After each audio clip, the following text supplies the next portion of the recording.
the old narrative 10 years ago was that if you're feeling depressed, just smile. Well, if that worked, right. we would have a lot less depression than we see out Right. there. I think you gotta have a dream. The School of Greatness. Really? Yeah. Please welcome Lewis Howes. Welcome back in one of the School of Greatness podcast. I'm super excited about our guest today, Andrew Huberman in the house. Good to see you, my friend. Hey, great to be here. Thanks. Very excited. You are a neuroscientist, professor of neurobiology and ophthalmology, which is the hardest word to say, at Stanford. You run a lab, Huberman Lab, which is primarily studying brain states such as fear, courage, anxiety, calm, and how it can better move in and out of certain things. My first question, I've been super excited about this interview happening because I'm fascinated by how we think, how we feel, our emotions, how everything is connected in our body and our brains. And I'm curious, how much does the body control the mind and the mind control the body? Are they very connected, or is the mind in complete control? That's a great question. The short answer is the body has a huge and profound influence on our mind. And the reason is that we often talk about the brain, and we think the brain, the brain, the brain. The brain is important, but the brain and the spinal cord, which makes up what we call the central nervous system, are extensively connected with the body, and the body is extensively connected with the brain and spinal cord. So the spinal cord is connected to the brain. That's right. The back. It comes up the neck. That's right. And the actual nerves are connected inside of your brain. That's and right. Go all the way down to lower back? Or? Yeah. Yeah, so basically we are a big tube, or our nervous system is a big tube. So your brain obviously is the thing that's shaped like more or less like this, and then the spinal cord extends off the back, and all that is housed in skull, except for two pieces of the brain, which are the eyes, which are actually two pieces of the brain that are outside the skull. The eyes are a part of the brain. They are absolutely a part of the brain. They are central nervous system. So it's eyes, brain, and spinal cord. They're all connected. They're all connected. So if you took that out of the body, let's say, they would all be connected in some way. They're contiguous, as we say. They're just one unit. They're one piece. That's right. And when sometimes they get challenged, people say the eyes aren't part of the brain. And, well, then that means that the spinal cord is part of the brain too. And I want to be really clear. This is not semantics. There is a genetic program that ensures that early in development, during the first trimester, when we were all in our mother's bellies, the retinas, the neural retinas and eyes were deliberately pushed out of the skull. And the reason you have those eyes outside your skull is so that you can evaluate things at a great distance from you, right? Because otherwise everything would have to be in contact with you. Other animals do this mainly using smell. We are very visually driven. So a lot of our genome is devoted to vision and understanding what's going on at a distance from us. And that's afforded us a huge evolutionary advantage. To survive. To survive, because the more that I can anticipate events at a distance, the more that I can coordinate with my environment, like daytime and nighttime, but also when objects are coming at me, or things I want to chase and kill, or you think about mating behavior and hunter-gatherer behavior, all of that, evaluating faces and facial expressions without actually having to come into contact with people, afford a huge evolutionary advantage. But I want to make sure that I answer your question thoroughly. The nervous system includes the brain, which we now know includes the eyes as well, the spinal cord, and then what's called the peripheral nervous system, all the connections with the body. And every organ in our body, our heart, our diaphragm, our lungs, our spleen, our liver, all of it is as we say, innervated. It receives Connected nerve connections. To the brain? That's right, from the brain and spinal cord.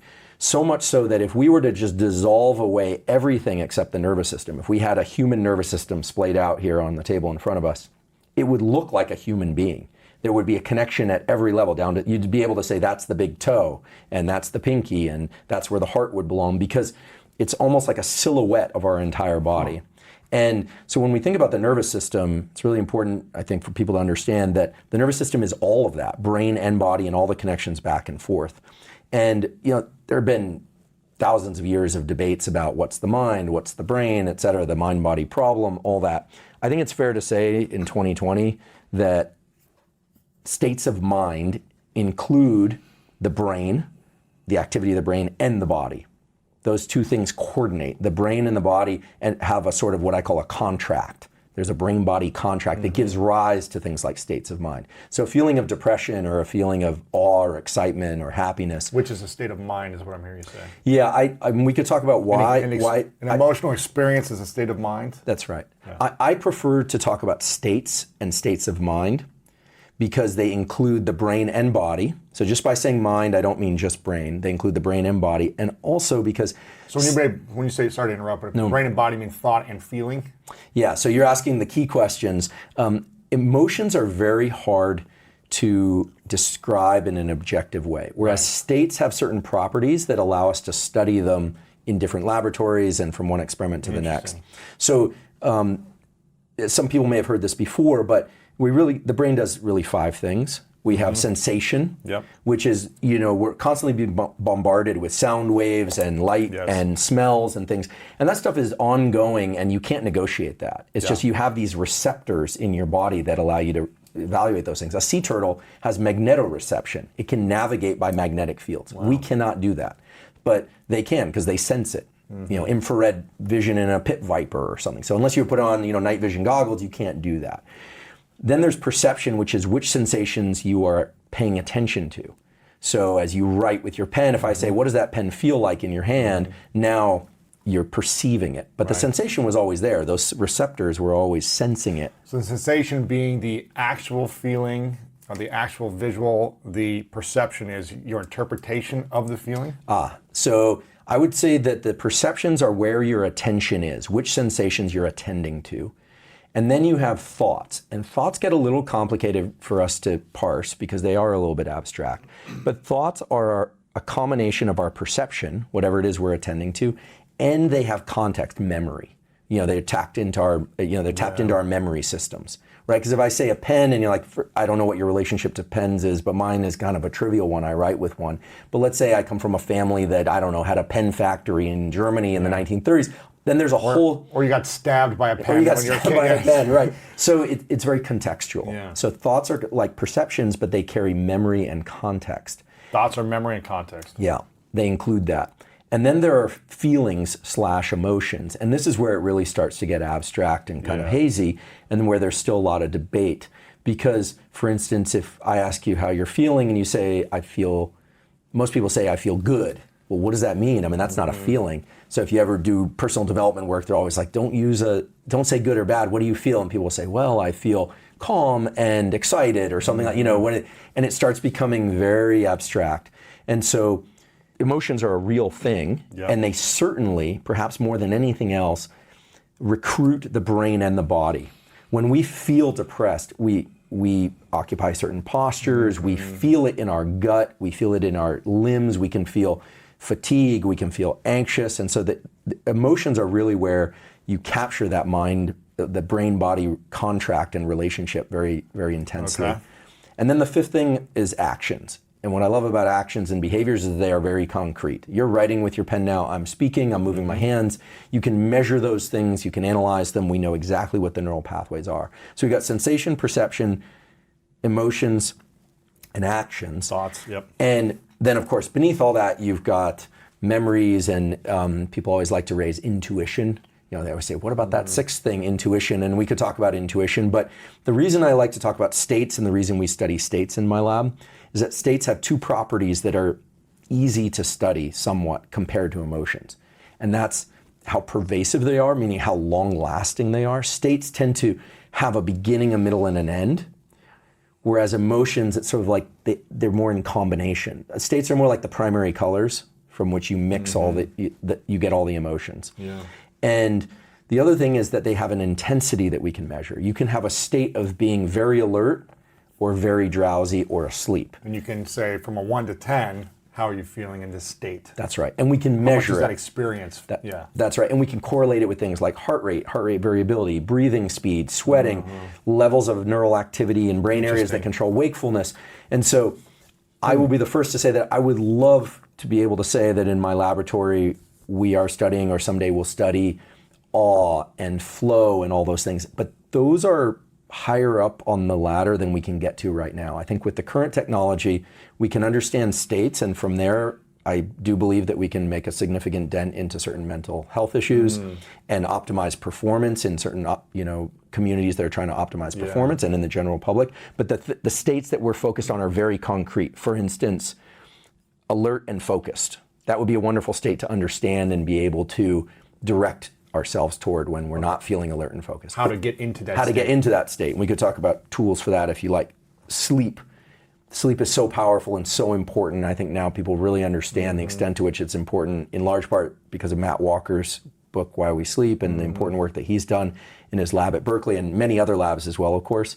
So focus, sleep, creativity, stress. These are the kind of core states that we would like to tackle first because we believe we can. And then hopefully in my career, but if not in my career, then maybe one of my scientific offspring or another laboratory, 10, 20, 100 years from now, we'll be able to understand things like how does one get into a state of empathy? I mean, we could spend the whole hour talking about empathy, but it's hard and it's a fascinating topic and it's so important, but it's just very hard to understand at a neural level. So we're starting with the basics with the confidence that by understanding those basics, they will build up to richer representations and understanding of things like empathy someday. Yeah. Would you need to be studying the heart as well to understand empathy, or does it all come from the mind? It's a great question. So to understand any state, we believe that you have to study the brain and the spinal cord and the body. Wow. So in my lab, we talk about being neuroscientists. For me, that means we study the nervous system, the whole thing.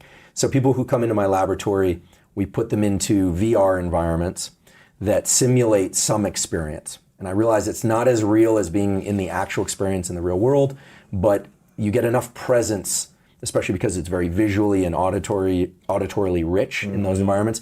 People get what's called presence. They forget that they're in a VR environment, at least for moments. And in that time, we're measuring heart rate variability, we're measuring sweating, we're measuring, in many cases, we also have electrodes lowered into their brain because we do this with neurosurgery patients.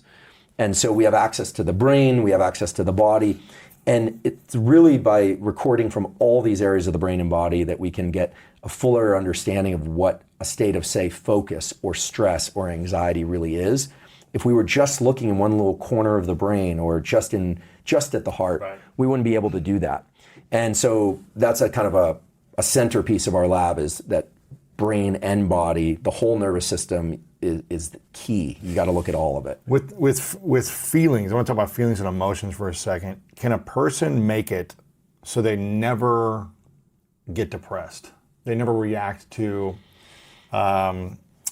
their perception, their people's actions towards them, where they never get to a state of, I don't feel good, I'm feeling more depressed, I'm in a dark place now, I'm stuck in this place. Is there a way that we could ever defend ourselves against negative stressors, negative emotions? Or are we do we need them as well to have contrast in life? Well, there's sort of two views on this. I'll reveal mine after I explain the two views. One is that these states, I guess I'm automatically calling things like depression a state of mind and body. So when I say state of mind, I mean brain and body. Because your body is really feeling, it's like the brain is connected to the body. Right. And so if you're saying internally the thought of like, I'm depressed, or I don't feel good, or I'm sad, or I'm lonely, or I'm not good enough, the body's going to react. Is that what I'm understanding? Absolutely. Like the body's going to manifest what the mind is telling you. Absolutely. The thought, the idea, you're going to be like, I'm sad, I'm not good enough. You're going to shrink. Right. Is that right? That's right. I mean, there are really two forms of depression. Sometimes they're intermixed, but one is anxiety-associated depression. And you, if you've ever experienced it, or for anyone that's experienced it, they feel agitation in their body. And their mind races, but in their body. So the body is recruited. There are also depressive states that people feel very fatigued and exhausted. It's an overwhelm. And they also experience that in their body. The idea of getting out of bed in the morning is hard. Motivating to exercise, doing the sorts of things that we know are powerful for pushing back on depression. So the body is recruited. I think most people would say that depressive states are bad when they bring down the baseline on life. As a brief aside, anytime there's a question about mental health or addiction or trauma or anything, one could look at it and make up some argument of, well, evolutionarily, this makes sense, we all get depressed, but we have to be fair to the person experiencing it, of course, and have sensitivity that some behaviors will keep the baseline of our life steady, meaning job, relationships, etc., will continue as they are. Other activities will tend to improve the baseline on our life. Job, activities, relationship, etc., will improve. And then there's some things like heroin, which very quickly, we can predict that very quickly the baseline on life is going to creep down regardless of who that person is, right? So people say, can you get addicted to water? Well, maybe, but I have to drink a lot of water before the baseline of my life starts to go down. So it just feels uncomfortable. That's it's right. like, man, I'm so bloated Exactly. all day. So we tend to throw around things like addiction and depression a little loosely. So Yeah. I think that it's fair to say that depression is wired into us as a possible state that we could all fall into, but that it's very important, in my opinion, that humans have tools to remove themselves from that state, of course, to avoid tragedies like suicide, but also because when the baseline on someone's life goes down far enough, they find it increasingly hard to do the sorts of things that are going to get them out of depression. So you or I could say... So they stay in that state of depression because That's right. It's too hard to go work out. It's too hard to change my habit of eating healthier. So I'm going to stay... I'm going to keep eating ice cream, which is going to make my body, depressed. That's right. Right? If I That's keep right. eating bad foods, if I keep staying up till 4 a.m., if I keep staying in a toxic relationship, I'm going to feel depressed. That's right. And eventually, because of this very inseparable relationship between the brain and body, eventually what happens is that because the brain controls the body, but also the body can control the brain, people lose the ability to intervene in this depressive process. So you or I could say, look, if someone who's depressed, what they need to do is get up early, get some light in their eyes, get some movement. I know you put this information out there, which I love, because those tips are grounded in, they're not even tips, they're really tools. Yes. And they're very powerful because they're grounded in excellent science. You get that dopamine release early in the day that's antidepressive. You time your sleep better when you get sun in your eyes and you get movement early in the day. For most people, that's accessible, and they absolutely should be doing it. Everyone should be doing that. But for people who are far enough down that path of depression, because the body and the mind have this relationship that's so close, there is a crossover point where they really can't do those activities. Because they're so far deep into depression? The body won't do what they decide to do. And so, now I'm not trying to give anyone a pass, because ultimately we are all responsible for our own mental health. Certainly adults more than kids, but we're all responsible for our own mental health, and only we can direct our own brain changes. That's the stinger. Once we're 25 years and older, we are the only ones that can change our brain. And we can talk about neuroplasticity if you like, but the depressed person has to take responsibility for their behavior. But this is why it's so important to catch this brain-body relationship early and build routines that keep one out of depression. So that was a long path back to answer your question succinctly, I hope, which is we can stay out of depression, but we have to keep depression at bay by doing things regularly. The same way we can stay out of obesity by eating the right foods in the right times and ratios and things of that sort. But once one is obese, there are massive endocrine changes, type 2 diabetes, that make it hard to eat correctly. Right? So there's this It's hard to get out of it. It's hard to go back to a healthy state. That's right. Once your insulin is dysregulated, you're hungry all the time. So it's much harder to control your hunger. Now, and you have to have so much discipline and willpower to, I guess, break through and try to get back to a healthier state. That's right. Is that right? It's That's possible, right. is what I'm hearing you say. Absolutely. But it's really, really hard. That's right. So is depression a disease then? Are people who have certain brain chemistry that are born differently with their brains that are just more depressed? Or is it possible to get out of that state if you have the functionality to think, to act, to move, to create routines and habits for yourself? Is that possible? Yeah, there are some genetic predispositions to depression. And there's certainly familial circumstances where trauma and challenge that can head people down that path. I think one of the reasons I'm involved in public education about neuroscience is I want people to understand the nervous system, and I want them to understand that there are tools that can allow them to intervene in their thoughts and feelings, and most of the time those involve bringing in behaviors and the actual actions, which are very concrete. And the reason is the following. It's very hard to control the mind just using thinking. Just using the mind. Just thinking. It's very hard to, if someone's stressed out and you say, calm down, it doesn't work. Telling ourselves calm down doesn't work. So it's like, what's a tool? Breathe. Right. So a specific tool. Go outside for a walk. A specific tool, right? And when it comes to depression and emotions, it's very hard to talk oneself out of an emotional state. is just very challenging. Very hard. That's right. It's like when I talk to my girlfriend and she's just like, she's not happy about something and she gets on a tangent, I'm like, there's nothing I can say to calm her down. There's nothing I can say to someone who's emotional about an idea in the moment until I'm like, okay, let's talk later. Otherwise, me trying to tell them to relax, that's not what you're thinking. Counterproductive. That's not what, it's not the truth. That's not what you're thinking or whatever. It's counterproductive, right? Yeah. Makes them more emotional. Well, that's because these states, like these emotional states of mind, they recruit the whole nervous system.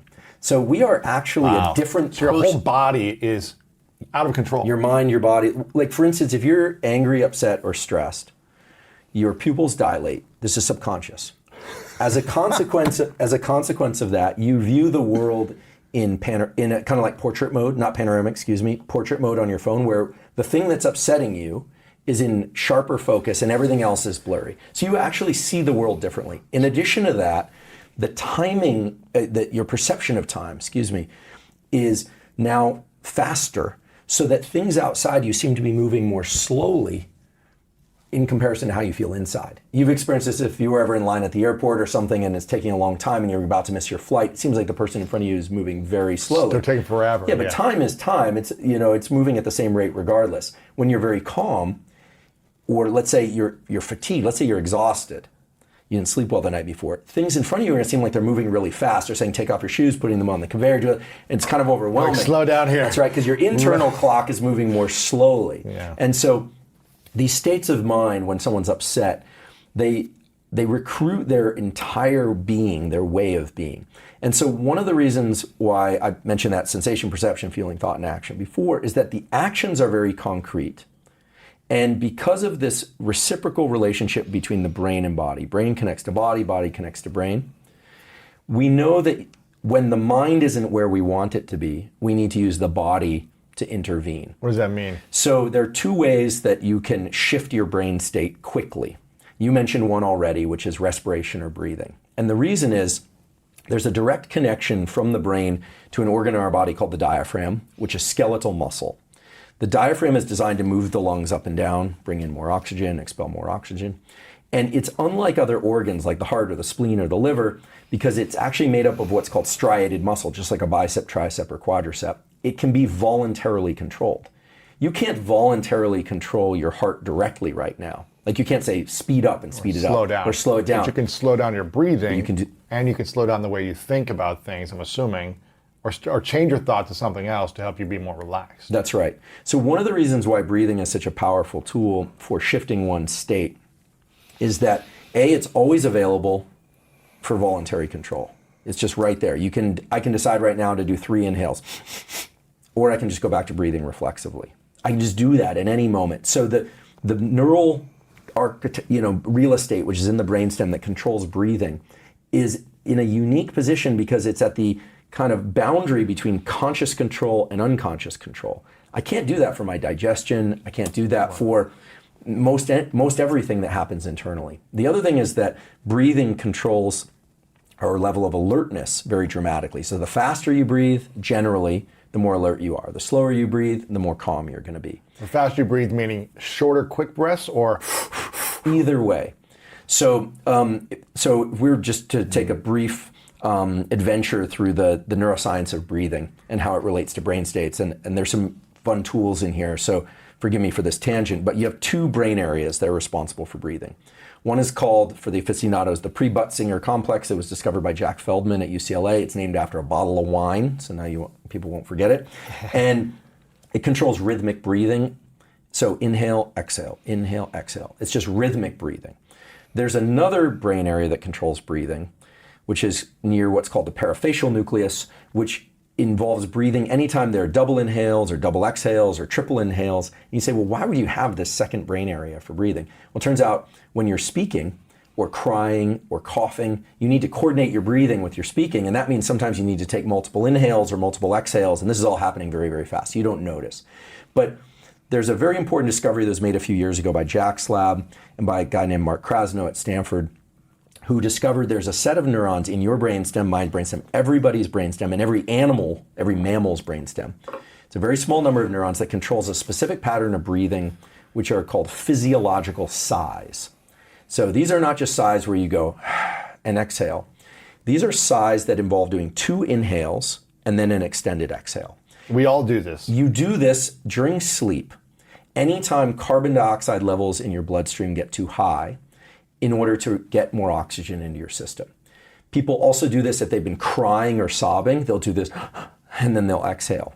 So what's happening with these physiological sighs and why is this powerful? So your lungs are 2 big bags of air, but they actually are made up of a ton of little sacs of air called the alveoli of the lungs.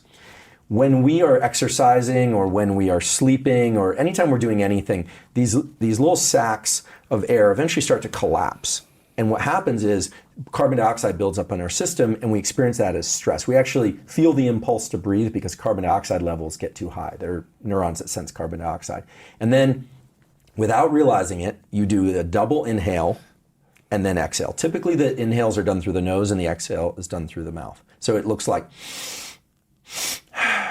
And why the second inhale? Well, if you've ever tried to blow up a balloon for a kid at a kid's party or just blown up a balloon, you sometimes blow into that empty balloon. It doesn't go anywhere. So what do? You do 2 in, you do 2, you go, and then it pops open. So these double inhales pop open the alveoli of the lungs.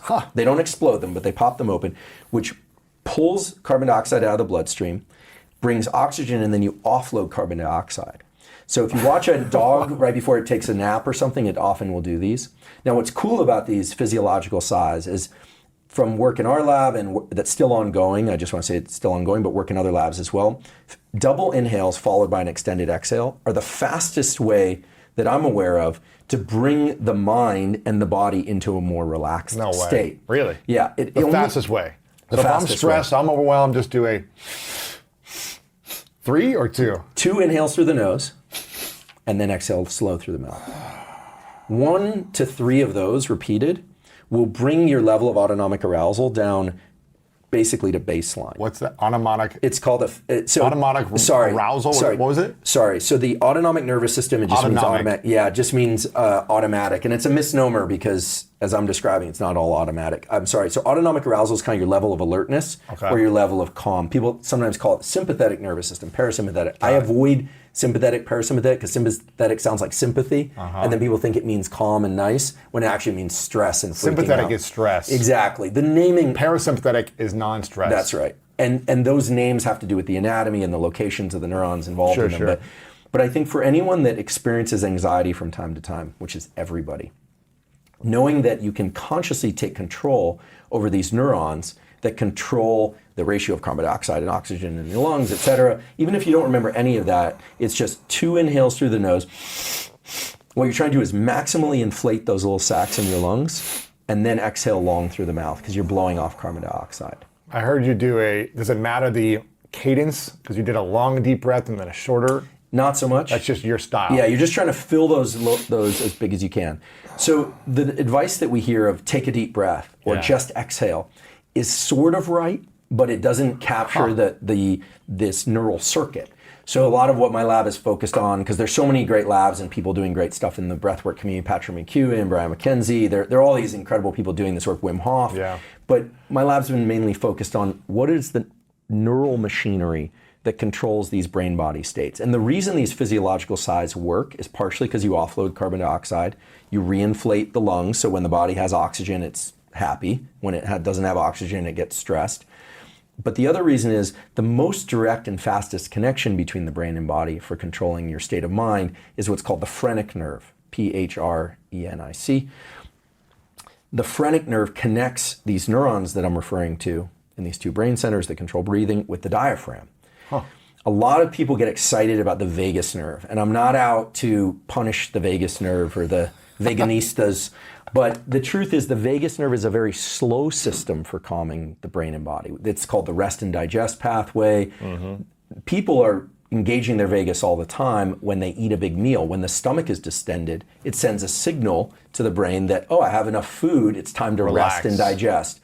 But eating, first of all, if you're only using food as a way to control your stress, that's not a good habit. It's not a good habit. and you'll be depressed one day. That's right. People have learned long ago, thousands of years ago, that the best way to suppress a cortisol response is with carbohydrates because it blunts cortisol. But this is why people eat carbohydrate-rich foods when they're stressed. And when cortisol is spiked, what happens? So every morning when you wake up, there's a cortisol spike. That's a good cortisol That's a stress spike, right? It's like It's a good one. It's the one that wakes you up out of sleep, and you want that early in the day. So you're not just like groggy all day, right? That's right. Okay, I'm cortisol has important positive health promoting functions. There's a signature of depression and anxiety, however, that the psychiatrists know about, which is a 9 p.m. cortisol spike. For people who are depressed, there's a second spike of cortisol late in the day. And that's problematic and is associated with a lot of mental health issues. And cortisol is a stress hormone, is that right? Cortisol is a stress hormone. So you have your adrenal glands, which are right above your kidneys and your lower back, and there are two parts to it. They release adrenaline, which is also called epinephrine. And adrenaline is what makes you feel agitated. If you're calm, you're walking along, you look at your phone and there's a troubling text message, you immediately have focus, energy, and alertness. Is the brain connected to those then, and it sends a signal to each other? That's right. Really? That's right. And then it Exactly. affects the body. That's right. And then Two-way the body highway. feels it. That's right. So adrenaline is liberated into the body very fast, in less than a second, 500 milliseconds. You see half a something, second. you're reacting to it, and That's it's right. just boom. That's right. And it recruits a set of neurons that live right in the core of your body. They then send a signal out to your body, and all of a sudden you feel like you want to move.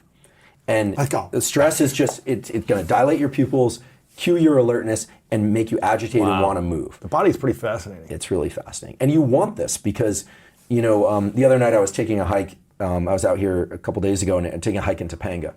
And I saw a shadow, I looked down, and it didn't move. It was a snake. It wasn't a rattlesnake, but still. all that happened in less than a second, right? And these are primitive pathways designed to get you to your alertness. My night vision is so-so, but all of a sudden I felt like I could see clearly, and that's adrenaline. Cortisol is a bit more slow acting. So when that adrenaline is up over and over and over again for days and days, cortisol starts getting liberated also from the adrenals. It comes from other places too, but mainly from the adrenals. And the cortisol system is an anti-inflammation system as well as an inflammation system. But it's both. It's both. But people, they give cortisone shots to football players, right. In the locker room swelling, for a yeah. reason. It blocks pain and all these things. So But too much of it over an extended period of time does what? it can cause chronic inflammation. It can cause chronic fatigue. I mean, there is a debate out there. Most serious MDs don't believe in adrenal burnout. People think of adrenal burnout. There is something Adrenal called, fatigue or adrenal burnout. so there is something called adrenal insufficiency syndrome, which is a real medical phenomenon where the adrenals are incapable of making these cortisol and adrenal hormones. But the truth is that you have enough adrenaline and cortisol in your body to last 2 lifetimes and 25 famines. I mean, we were built with a lot of robustness, right? This explains, the David Goggins of the world. We all do have that greater capacity that people talk about. The stress is very misunderstood because people think of stress as this ancient carryover that's very unfortunate. It kind of gets lumped with depression, like, oh, this is just a flaw in our design or something. But actually, stress is wonderful. It actually activates our immune system. So anytime you liberate adrenaline into your bloodstream, you also protect yourself against infection of bacteria and viruses. Because if you think about it, if we had to gather food and we didn't have it, and we had to then pack up and migrate long distances, you can't afford to get sick. And this is why people who work, and then rest, they usually get sick when they finally stop and rest. Really? Yeah, it's like the post-finals phenomenon in university or after the season for a game, or the caretakers thing where you're taking care of somebody who's ill and you're just work, or taking care of young children, and then you finally stop to rest, you go on vacation and you get slammed with an illness. Why is that? Because you're being in your comfort zone now? Or Because stress turned off. And adrenaline, so that the stress response recruits the immune organs of the body to release killer T cells. In fact, Wim Hof breathing, I know you're familiar with Wim, of doing 20 or 30 deep inhales and exhales, and also combined with some breath hold type work, exhale, hold, inhale, hold, is known to stimulate adrenaline release. And one of the better papers that's out there, scientific peer-reviewed papers, is a study published in the Proceedings of the National Academy of Sciences where they brought in 2 groups. One group did Wim Hof breathing. The other group did just mindful meditation. Both groups were injected with E. coli. This is crazy. Right? This is crazy. Right? It's crazy. The meditators got fever, diarrhea, and vomiting. And the people who did Wim Hof, either didn't get it or got it to a much lesser They felt extent. sluggish, but That's not. right. They didn't. Right. Isn't that This is not an crazy? experiment to do at home. Isn't this crazy? But it makes perfect sense because that breathing simulates a stress response. It stimulates cortisol and adrenaline, which signals to the protects the body. right, which signals to the thymus, the spleen, and the other, the nodes of the immune system to liberate killer cells.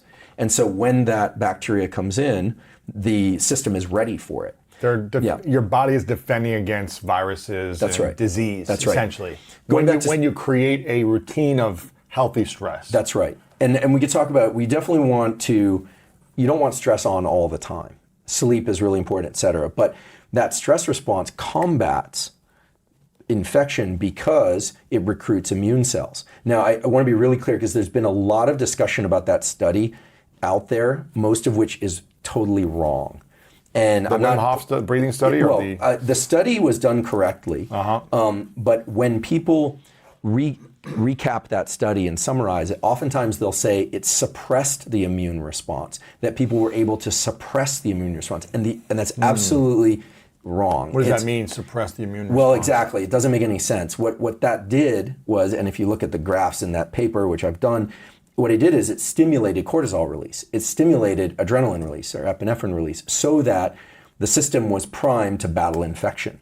And so I think it's a very impressive thing. And hats off to Wim for discovering and thinking about a way to recruit what's called the innate immune system. Before that study, it was thought that you couldn't really recruit the immune system in that way. Now, you don't have to do that breathing. You could if you like, but you don't have to do that breathing to recruit the immune response. What else could you do? A cold shower or an ice bath is another way to induce stress. Which is what he does too. Exactly. And so I think that, when you look at states of stress, cold water is one way to do it. The breathing that they do, that sort of Wim Hof breathing, is also classically called tumo breathing. It's kind of the opposite of the physiological sigh that I described, the double inhale exhale, because it's not designed to reduce stress. It's actually designed to increase your level of alertness. And it's interesting because a lot of people find great relief from stress by doing this tumo type Wim Hof intense breathing once a day. Now, the reason I suggest physiological sighs is they can be done in real time. You can get into the elevator and do a physiological sigh. You could also do tumo type breathing. In any moment, you can do a... Right, exactly. Whereas the more intense forms of breathing are more of a practice that you do. Might take 10, 20 minutes. Right. Or, yeah. What they tend to do, and what cold showers and ice baths and things like that do, is they raise the ceiling on your stress threshold. And what I mean by that is throughout the day and throughout the year, we're confronted with different things. Right now, we're confronted with a lot of things. 2020 is the year of being confronted with stress of various kinds. The mind plays an important role in interpreting whether or not it's overwhelming or tolerable. So intense breathing like tumo breathing, or ice baths, or cold showers, or intense exercise like high intensity interval training type stuff, teaches the mind to be comfortable in these higher stress states, where, in other words, it teaches people to be comfortable when they have a lot of adrenaline in their body. This is basically stress inoculation. But stress inoculation is not about not getting stressed. It's actually about divorcing the mind-body relationship a bit so that you're calm in the mind when your body is very amplified. Yeah, so if you've ever done tumo-type breathing or you've done a cold shower, the goal is to get the adrenaline release. And then calm your mind. And then calm your mind. And stay in the ice, not like, I'm exhausted, I'm freezing, but more like, no, I can handle this. That's right. That's right. And have power over your thoughts and your mind, so that you can have more control of your body. Obviously, you're going to feel cold. Right. But if you can, does the mind have 100% power over what the body feels? No. But it doesn't mean that it doesn't have a significant control over it. Say I feel cold in ice, right? I'm in ice, it's 30 degrees. Right. Can I control my mind to say, you know what, this is actually a hot tub, and you feel warm, and you're feeling hot right now? Or is it too much physiological barriers to break through that? To some extent, you can. So I think the question that you're asking is a very important one. It's actually the question, which is, to what extent does our subjective narrative, the story we tell ourselves, actually mean something for the body? And to what extent Do it. does the body actually mean something for the subjective narrative? So this gets into some areas of work that we're doing now, and so I do want to highlight that it's ongoing work. But I think, the old narrative, meaning 10 years ago, was that if you're feeling depressed, just smile. Well, if that worked, Right. we would have a lot less depression than we see out there. Right. Now, that does not mean... Most people actually who are depressed just aren't smiling as right. well. Like when you change your physiology, doesn't it also start to change the way you think about yourself a little bit? The reason I call it a brain-body contract early on is that the brain and the body are constantly in dialogue. So, the idea that when we're depressed, we tend to be in more defensive type postures. When we're feeling good, we tend to be in more like relaxed and extended postures. All true. But it does not mean that just by occupying the extended posture that I'm going to completely shift the mind. Right. That's a first step. Think about like two interlocking gears. It's one gear that turns the other, but then they need to kind of dance together before you can get the whole system going. So how do you get it to dance together? Exactly. So there is one way in which subjective thought and deliberate thought is very powerful over states of mind and body. To answer your question, can you think your way out of the ice bath being cold? So a couple things that are important. First of all, just to go a little deeper on what thoughts are. Thoughts happen spontaneously all the time. Mm-hmm. They're popping up like a poorly filtered internet connection. But thoughts can also be deliberately introduced. For instance, right now, I can say, okay, have a thought that just decide to write your name, and you can do that. I'm going to decide to write my name, and you can do it. So that's a deliberate thought, which says that you can introduce thoughts. So I think it's very hard to control negative thoughts directly by trying to suppress them. Generally, they tend to just want to continue to geyser up all the time. But we can introduce a positive thought. Can you think of two thoughts at the same time? Probably not. So you can only have one thought at a time. Right, but they come very fast. But it comes and goes. Right. So you have to constantly be intentional and deliberate about what you think. Right. Otherwise, and a spontaneous thought will pop back in. That's right. Based on your experience, based on sensory, based on how you're feeling or perceiving something, your environment, it's just going to keep popping in. Right. So how do we deliberately have a positive thought more often? Right. So I'm a big fan of wellness, and I think it's a great community, but it tends to run in absolutes, and there aren't a lot of operational definitions, as we say in science. And what I love about your questions, you're asking for really getting to the meat of things, asking for the operational definitions. One of the most dangerous ideas in wellness and in popular psychology is that your body hears every thought you have. What a terrible thing to put on people. What a challenging thing. I don't think people should try and suppress their negative thoughts. I think there is great value, however, to introducing positive thought schemes. Now, the reason is not because I think it's just because I think so, but because there's actually a neurochemical basis for controlling stress and actually making stress more tolerable and extending one's ability to be in bouts of effort. And that relates to the dopamine pathway. So the molecule dopamine is a reward. It's released in the brain when you win a game, you close a deal, you meet the love of your life, someone likes your photo, the great love of your life, you complete something.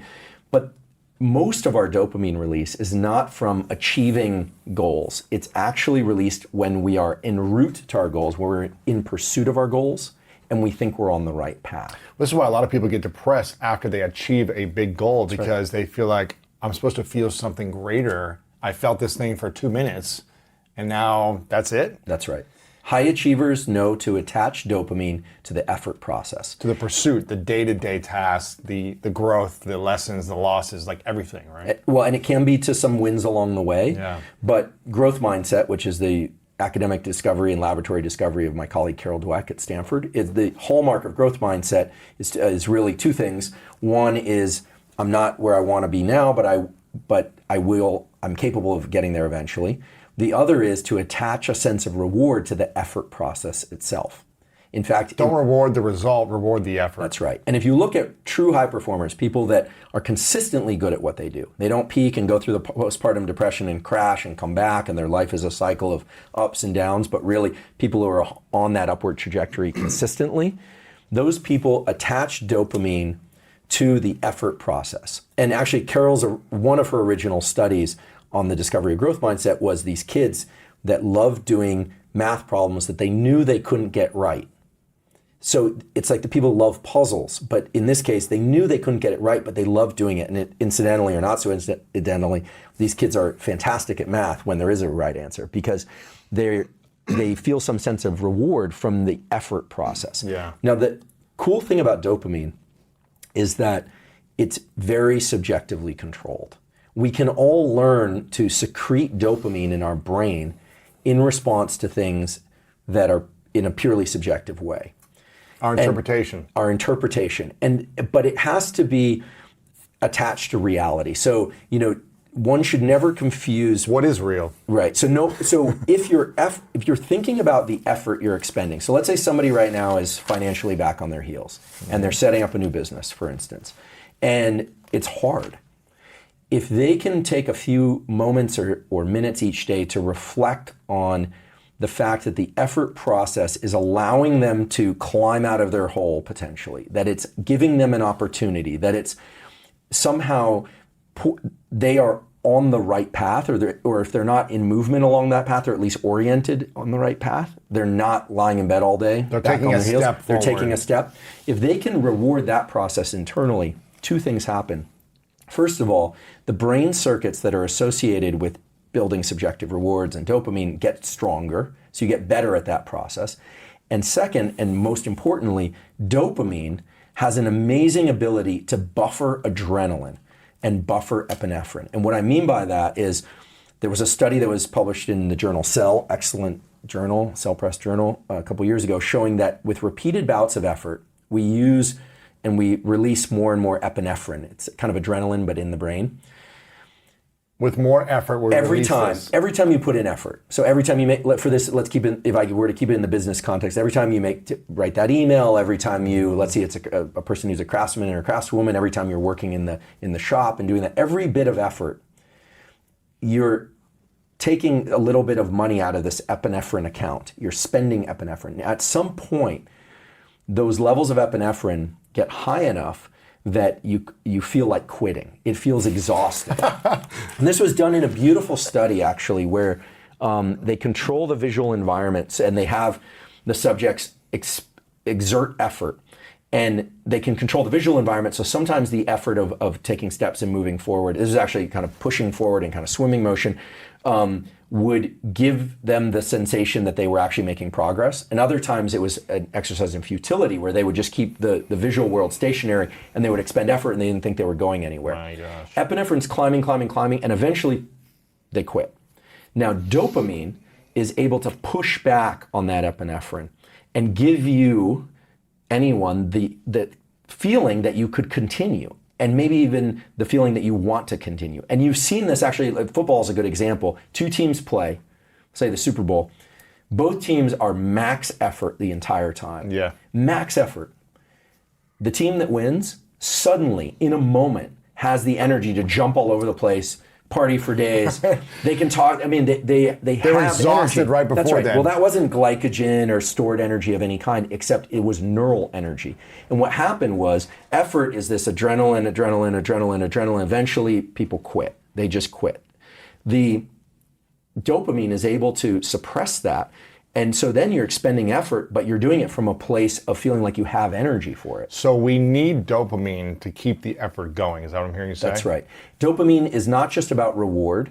It's one of the biggest misconceptions. Dopamine is about motivation and drive. It's like a jet that propels you along a path.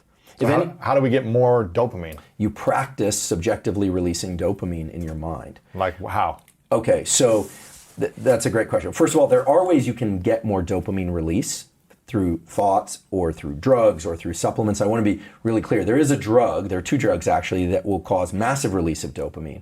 They're called cocaine and methamphetamine. That's what gets us addicted because it feels so good. The problem is cocaine and methamphetamine stimulate so much dopamine release that the drug becomes the only source. It becomes the goal of and joy. The path. It becomes the path and the destination.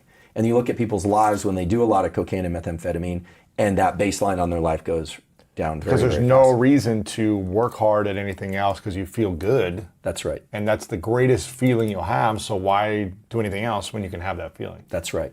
And if you think about, remember these neurochemical systems, adrenaline, cortisol, dopamine, epinephrine, they weren't designed to keep us safe from tigers and to hunt and gather or to build Fortune 500 companies. They were designed to do anything. They were designed to be generic so that depending on our circumstances, we could adapt. So in an animal context, an animal that, let's say, is hunting or it needs food for its young, it's going to feel agitation. That's stress. That's cortisol. It's like hunger. My babies might not eat. I might not eat. Maybe it's looking for a mate. It's going to feel agitation and start looking and roaming and searching. Foraging is it's called in the animal behavior world. It's foraging. At some point, it might catch a smell of something, a potential mate or berries or a stream if it's thirsty. At that moment, dopamine is released, and now it has energy to continue along that path. Whereas there's a specific pathway in the brain that's involved in depression and disappointment, that if it goes to that place and it turns out it was the wrong path, there's a signal that actually suppresses dopamine so that you don't repeat that mistake again. So you don't give up. That's right. You just don't repeat it again. That's right. And those events that... So it reminds you, like, that's not the path to go down. That's right. Interesting. And we're sort of veering towards neuroplasticity here, which is the brain's ability to change itself in response to experience. Dopamine is one of the strongest triggers of neuroplasticity because it says those actions led to success previously. You're going to repeat those. Go do those. Those actions led to failure previously, and don't repeat those. So dopamine triggers us to stay on the right path. That's right. So you asked, how do you do this? So to really make it concrete. And is there such thing as too much dopamine? Well, if you're not on drugs? So cocaine and amphetamine are bad because they lower the baseline on life. They make people very focused on things outside of themselves. That's the other thing that dopamine does. It can be positive or negative.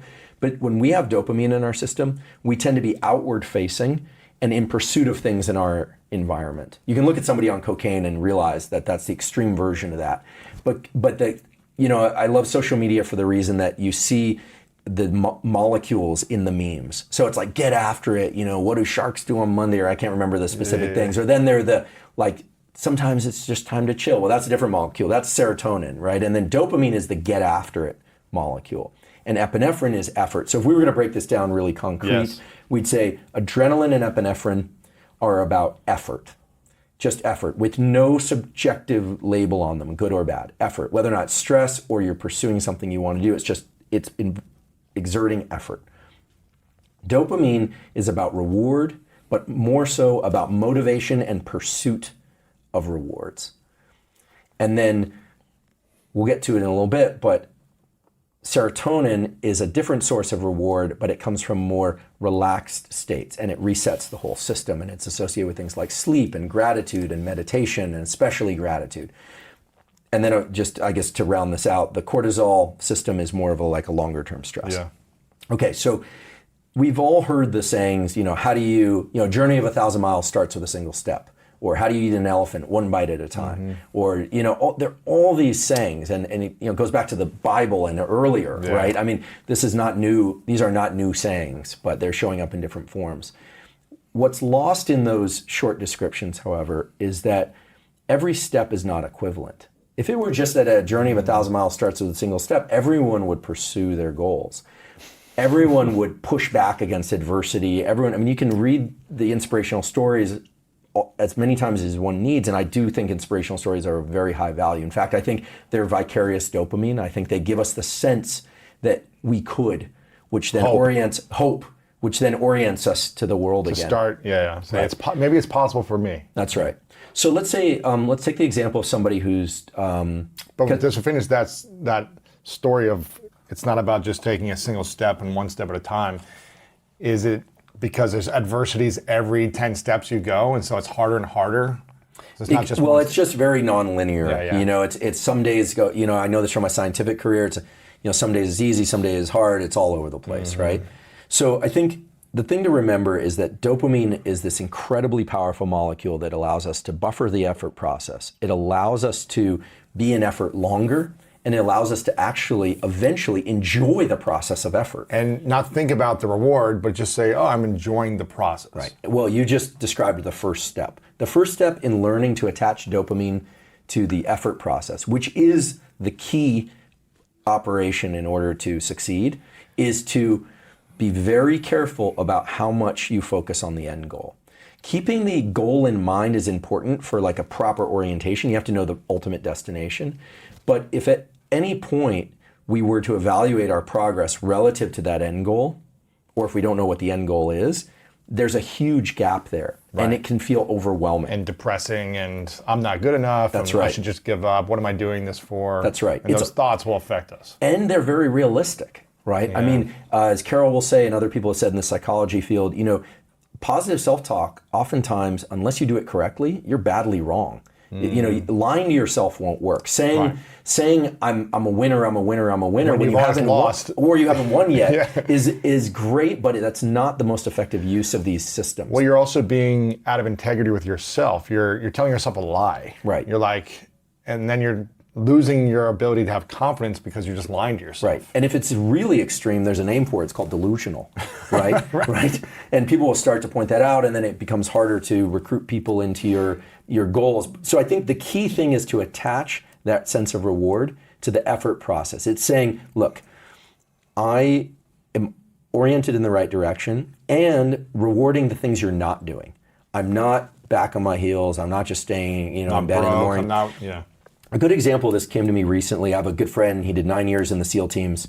His name is Pat Dossett, and we were talking about the Admiral McRaven thing. Get up and make your bed, and and they really do that. And I think the way it was described was, so at the end of the day, even if everything doesn't go well, your bed is still made. Mm-hmm. For me, that's not that big of a reward, frankly. Right. So I said that, and I love it though. I make my bed. I definitely make my bed in the morning. But I mean, going back and seeing that at the end of a hard day. Mm-hmm. It's not enough.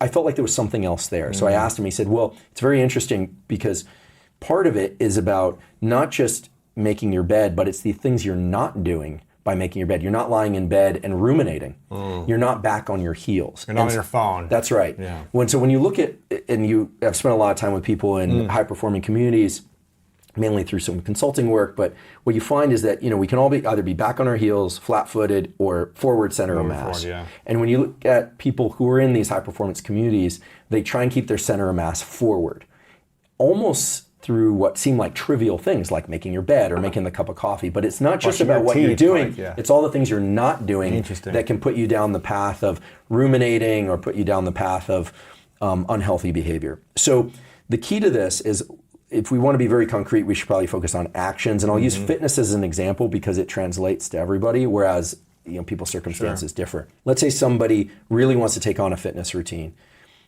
They hate running, or they want to lose weight in a healthy way, this kind of thing.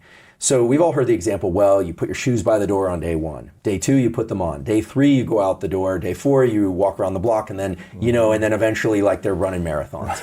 Okay, great. But to sustain that behavior, or even to make the behavior pleasurable and to give you energy, the key is to subjectively reward those steps. So it's not going to be, let's say I go out and I run a mile, and my goal is to run 10 miles in a few weeks. The key is, as you're in the strain of that mile, the hard part, you want to tell yourself, this is the good part. This is the part that gives me energy. And I'll be very surprised if people don't actually feel like they could continue further. So it's a journey of 1,000 miles starts with is made up of single steps. But the key is to reward the harder steps, not the easier ones, and not the ones where you get the thing that you want. Don't reward yourself for putting your shoes on and taking a step outside. You could if that was a huge barrier for you. If it was very hard. If it was very hard for you. But running the 10 miles is hard. Right. Find the wall and push a little bit further through that wall and reward that process. So this is why I think reps in the gym, the final reps, like reps to failure, are usually not the best example. First of all, most people aren't doing reps to failure, and it doesn't translate to young kids and stuff where they probably shouldn't be doing heavy reps to failure, this kind of thing. What you want, however, is if you're going to go there, to think about this is the hard part, because that's when adrenaline, norepinephrine are getting maxed out, and that's when you have an opportunity to bring dopamine in and teach those neural pathways to slam that back down. And I don't want to highlight them too much because they are a very niche and specialized community, but you look at people in special operations, you look at the process, like the whole evaluation process of who gets in and who doesn't. It's really about putting people into stress and seeing who can not just make it through that stress, but buffer that stress. Reward the process through teamwork, reward the process of stress through some internal dialogue that has everything to do with not being back on your heels, not being flat-footed, but center of mass forward. And I should also be clear, I'm not talking about everybody being super aggro and always like, work. Yeah. In fact, if you're spending too much epinephrine, if you're too much of an adrenaline junkie, you will burn out eventually. Unless you can find ways to recover yourself or to buffer that with dopamine. And the recovery process is especially important.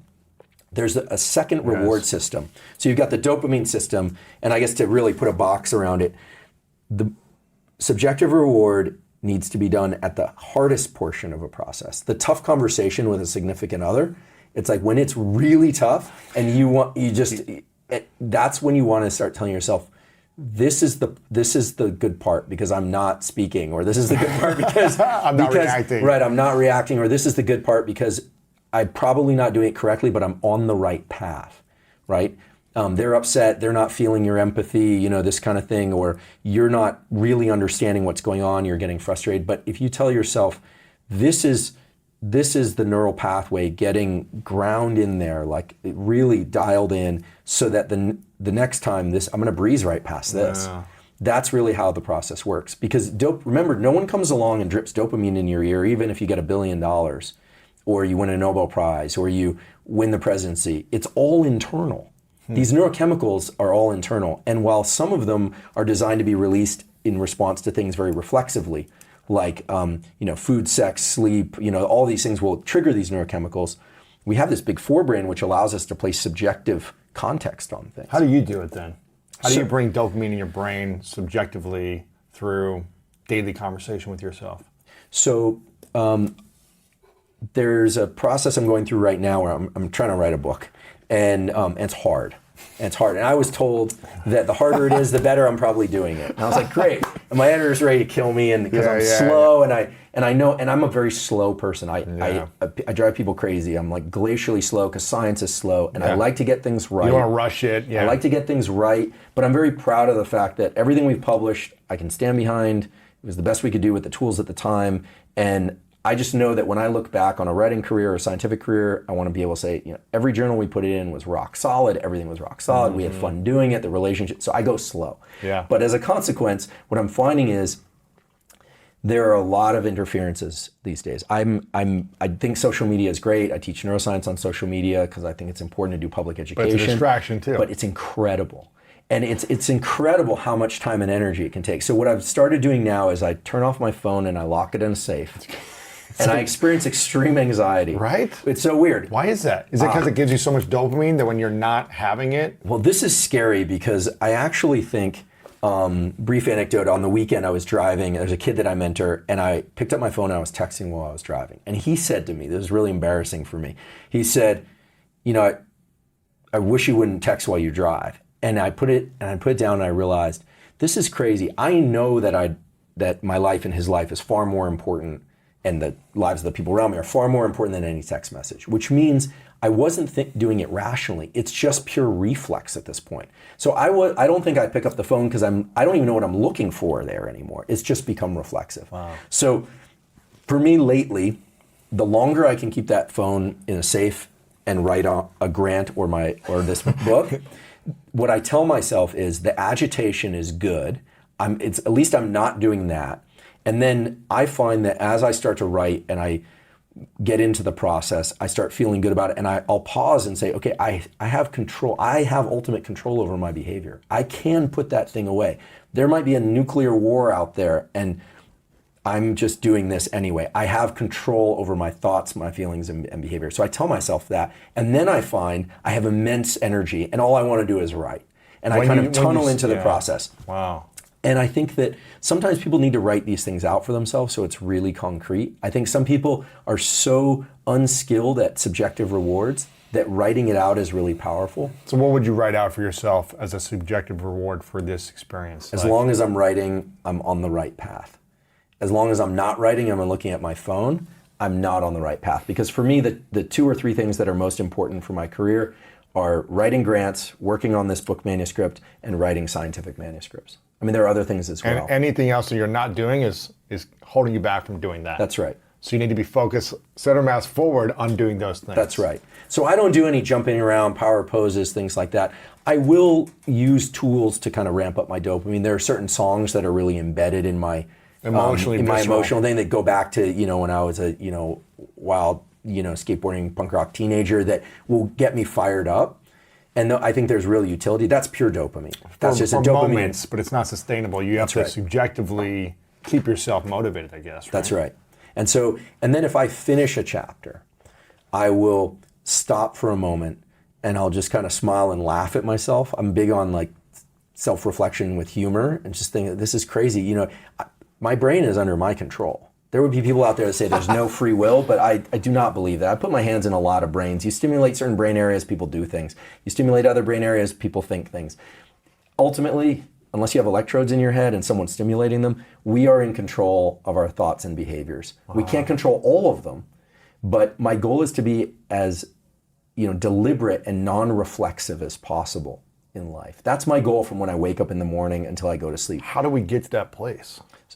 Little by little and by rewarding each thing. If you get up and I'll use the make the bed example, make the bed, you're not back on your heels, you make a cup of coffee, you sit down, you script out something in a journal, you exercise, maybe you call a relative that you think might need to hear from you or that you'd like to talk to. You do something in a deliberate way, just being deliberate and learning to push away the things that are trying to make you reflexive is so important. Reflexive, same thing as reactive, or what's reflective? Yeah, so there are 2 modes of brain operations. So now this is getting a little nitty gritty, but one is deliberate, where we're thinking duration, path, and outcome. What should I do? How long should I do it, and what's the outcome? Deliberate. Yeah. Intentional. And it feels like work. This is what people need to understand. That deliberate thought, deliberate action, writing the book, doing the workout you don't want to do, whatever it is, having the conversation, it's supposed to feel hard. It's hard. It's supposed to feel hard. But you should subjectively reward it so that you get better at doing that. So it's supposed to feel hard because it's associated with this release of these neurochemicals that create this agitation. The mental strain you feel when you're learning something is the trigger for neuroplasticity, for your brain to change. Say that again, the mental strain you feel while doing something is the what? Is the trigger for neuroplasticity. Which neuroplasticity allows you to expand your mind to do more things. That's right. So neuroplasticity is a process of taking something where there's duration, path, and outcome, where I'm working hard, I'm thinking hard, maybe it's a hard conversation, maybe it's a business plan, maybe it's a scientific career. And the goal of neuroplasticity is to make things reflexive so you don't have to think about them, right? For instance, I just started taking Spanish class 101, and it's extremely hard. It makes me want to say, why am I doing this? Right. This is going to take me years until I'm conversational. Who knows how long till I'm fluent? If it's this hard as like this stage, man, is it ever going to get easier? I have those moments every time I'm doing class. I'm like, this sucks. Right. Because I'm like, I'm 37. Can I learn this language at this point? It's so much easier when you're 5. Yep. Now it's almost impossible. I watched your video on this a couple of days ago on social media. And the video you talked about this is, yes, it's harder when you're older to expand your neuroplasticity, but what I'm hearing you say is like, it's the only way to live, is the older you get, you need to constantly be expanding it. Otherwise, you'll be going backwards. That's right. So, when you want to learn something new like Spanish or a new physical skill, your mind shifts over, the forebrain comes on and says, okay, we're going to pay attention to things. And now what am I doing? And I get so tired. we start doing evaluative stuff to other people, to ourselves. And you can start using all sorts of examples like, wait, I was a professional athlete in your case, or I want to be clear, I was never a professional athlete, but you were a professional athlete. You've been successful in other regimes of life, but it still feels like effort, right? Yeah. And so, but that effort is because 2 things are happening. One is adrenaline, epinephrine is being released. So it doesn't feel great. It's not fun. It's like, And then, in addition to that, by bringing focus to something, you're recruiting a neuromodulator called acetylcholine, which is the molecule of focus. Now, it's important. Which takes energy and effort. It takes energy and effort. You feel it in your body and in your brain. And it tends to highlight, acetylcholine will highlight the areas of your brain that are active during that learning phase when the teacher's talking or you're talking and making that effort. It's paying attention to how you're moving your mouth, what it sounds like to you, feedback cues, and it's marking those brain areas for change. And then later, when you sleep or when you work out or when you're having a conversation with somebody, that's actually when the brain changes occur. So not during the actual activity. That's right. It's when you're not doing the activity, resting or recovering, when it starts to expand or That's when right. it starts to It's grow. when so neuroplasticity, which is the brain's ability to change in response to experience, and is the main way in which we go from deliberate action, duration, path, outcome stuff to reflexive action and thought. That process has two parts. One is the trigger, which is in adults is triggered by focus and attention and even a heightened state of agitation. The more frustrated you feel, the more you're actually triggering learning. It's saying this is important, this is important. Because the brain just wants to do whatever it wants to do. It needs to cue itself to, oh, this must need to change. And then the second part is deep relaxation, meditation, in particular a form of meditation called yoga nidra, which we could talk about, but forms of deep relaxation, deep sleep, like slow wave sleep. That's when the connections between neurons, called synapses, actually get stronger. That's when the connections that you don't want get removed. And that's also in certain cases where you get new neurons actually born in your brain to help these circuits speak Spanish. This is why in sports growing up, I remember I would go to like basketball camps in the summer and I would always learn new footwork. And I always just wanted to be like the fancy guy doing like whatever, finger roll layups or something as a kid. But then we would go to these basketball camps and we'd just work on the fundamentals and the footwork and like all this different stuff. And I remember being in the moment, it being very frustrating and challenging. I was like, I don't get this. And I would suck at it. But then the next day I would come back and I would all of a sudden like have it after a few times of doing it. But I never learned how to do it in the moment. It was always like, okay, I might have got it once, but then I fumbled on it. It was the next day or the next few days where it's like, oh, I can do this. It just shows up. It shows up. It just shows up. And that's because when the mind is able to relax, it's then making the connections on how to do that thing. Yeah, so in deep sleep and rest is when the connections actually get built up. It's sort of like with resistance training, right? The gym is a little misleading. Resistance training because people get the famous pump, and so they get a visual glimpse into what they might look like later. But then of course it goes back down, right? But actual hypertrophy, the enlargement of the muscle fibers and the strengthening of the neural connections to those fibers is later when you sleep. So it's the same thing with neuroplasticity. Yeah. How important is it for us to constantly be learning and challenging our mind the older we get? Well, I believe it's very important for living a full life. And my hero in this, two heroes actually, is I would say Richard Feynman, the great physicist, who had a very playful attitude about learning. That's one thing that I really should illustrate. If you are in frustration and strain, just have fun. A sense of play is great because in play you have focus, you have intention and alertness, and it keeps you light enough that there's that dopamine release. Dopamine is released in play for a reason, because kids and animals, young animals and young children, learn social interactions through play. Yeah. A puppy bites another puppy, and the puppy barks out loud. That's why they have those sharp puppy teeth, to say that's too much of a bite. Then they play a little bit more. They're finding the boundaries. They're finding the limits to which they can use physical force for hurting another or just for playing. They learn soft bite. Play in animals is an ancient form of sampling these neural pathways. And as adults, we tend to be more demanding of ourselves. We don't tend to embrace as much play.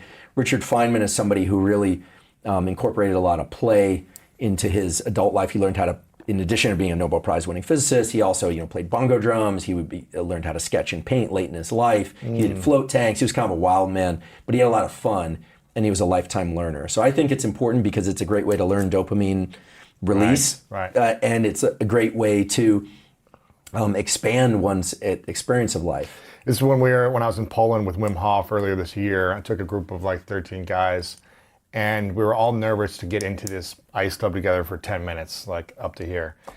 And for the first 2 minutes, it was not fun. We were just like, this sucks, this is cold. But then all of a sudden we were like, let's have fun. We're gonna be in here for 8 more minutes. We might as well try to enjoy it. So we started chanting, we started singing, we started just in a rhythm together, like smiling. And it was like, it's more enjoyable. It's still gonna be challenging, but you might as well try to have the most fun in the challenge than just suffer, right? Yeah, team and community, not by coincidence, is a powerful tool for buffering stress. Again, look at high-performing teams like SEAL teams or other special operations units.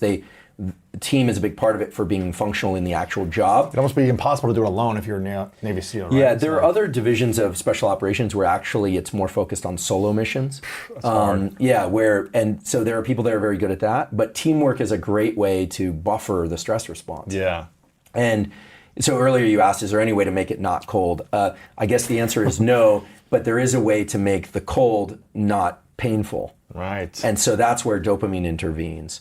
The other thing that's important, because we talked about neuroplasticity, you trigger it with focus and energy, and effort and strain, is, children can learn very easily.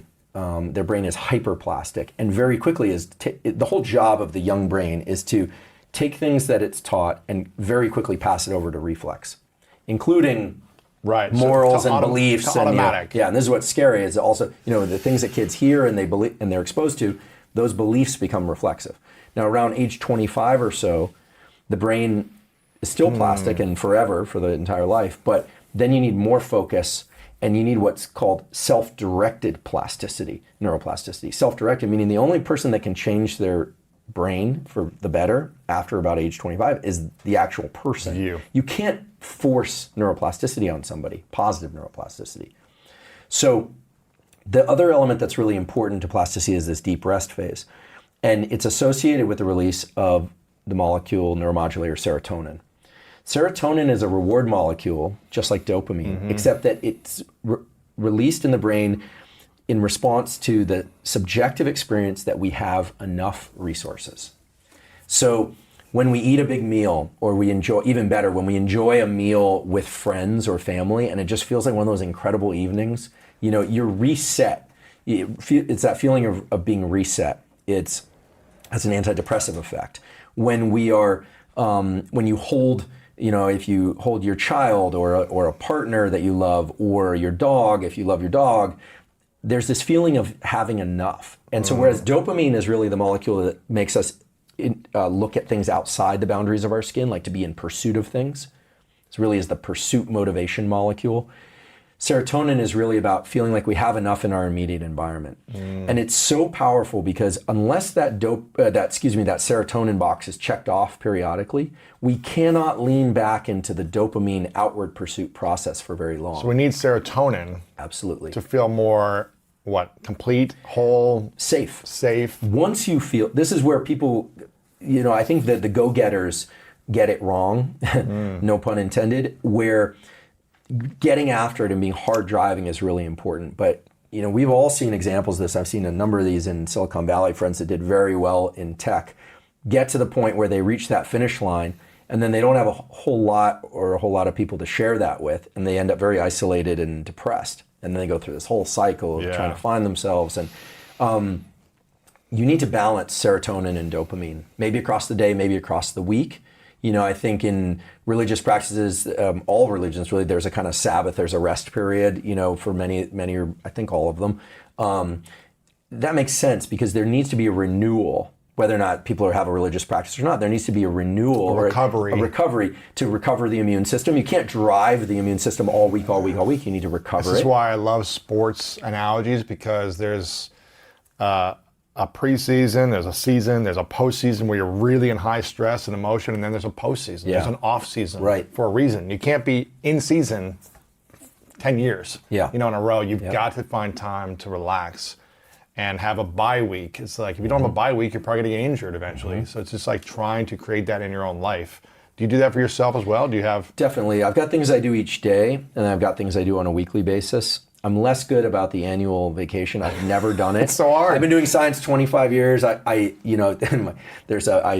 sure some of my former relationships will be like, that's right, we never actually took a proper vacation. Yeah, my former girlfriend and I was like, we'd go to like Paris, England, we would research. Germany, and I was giving talks and Yeah, talks yeah, and yeah. talks, and then I'd get sick, and then one day she was so understanding. It's like I still feel some guilt about that, but Wow. we would take an afternoon and go to a gallery, but then I was like right back at it, you know. That's been my life and too. It's hard. I mean, you have to find that balance, you know. Luckily, I was in my 30s then, and when you're in your 20s and 30s, you can get away with less serotonin in your system.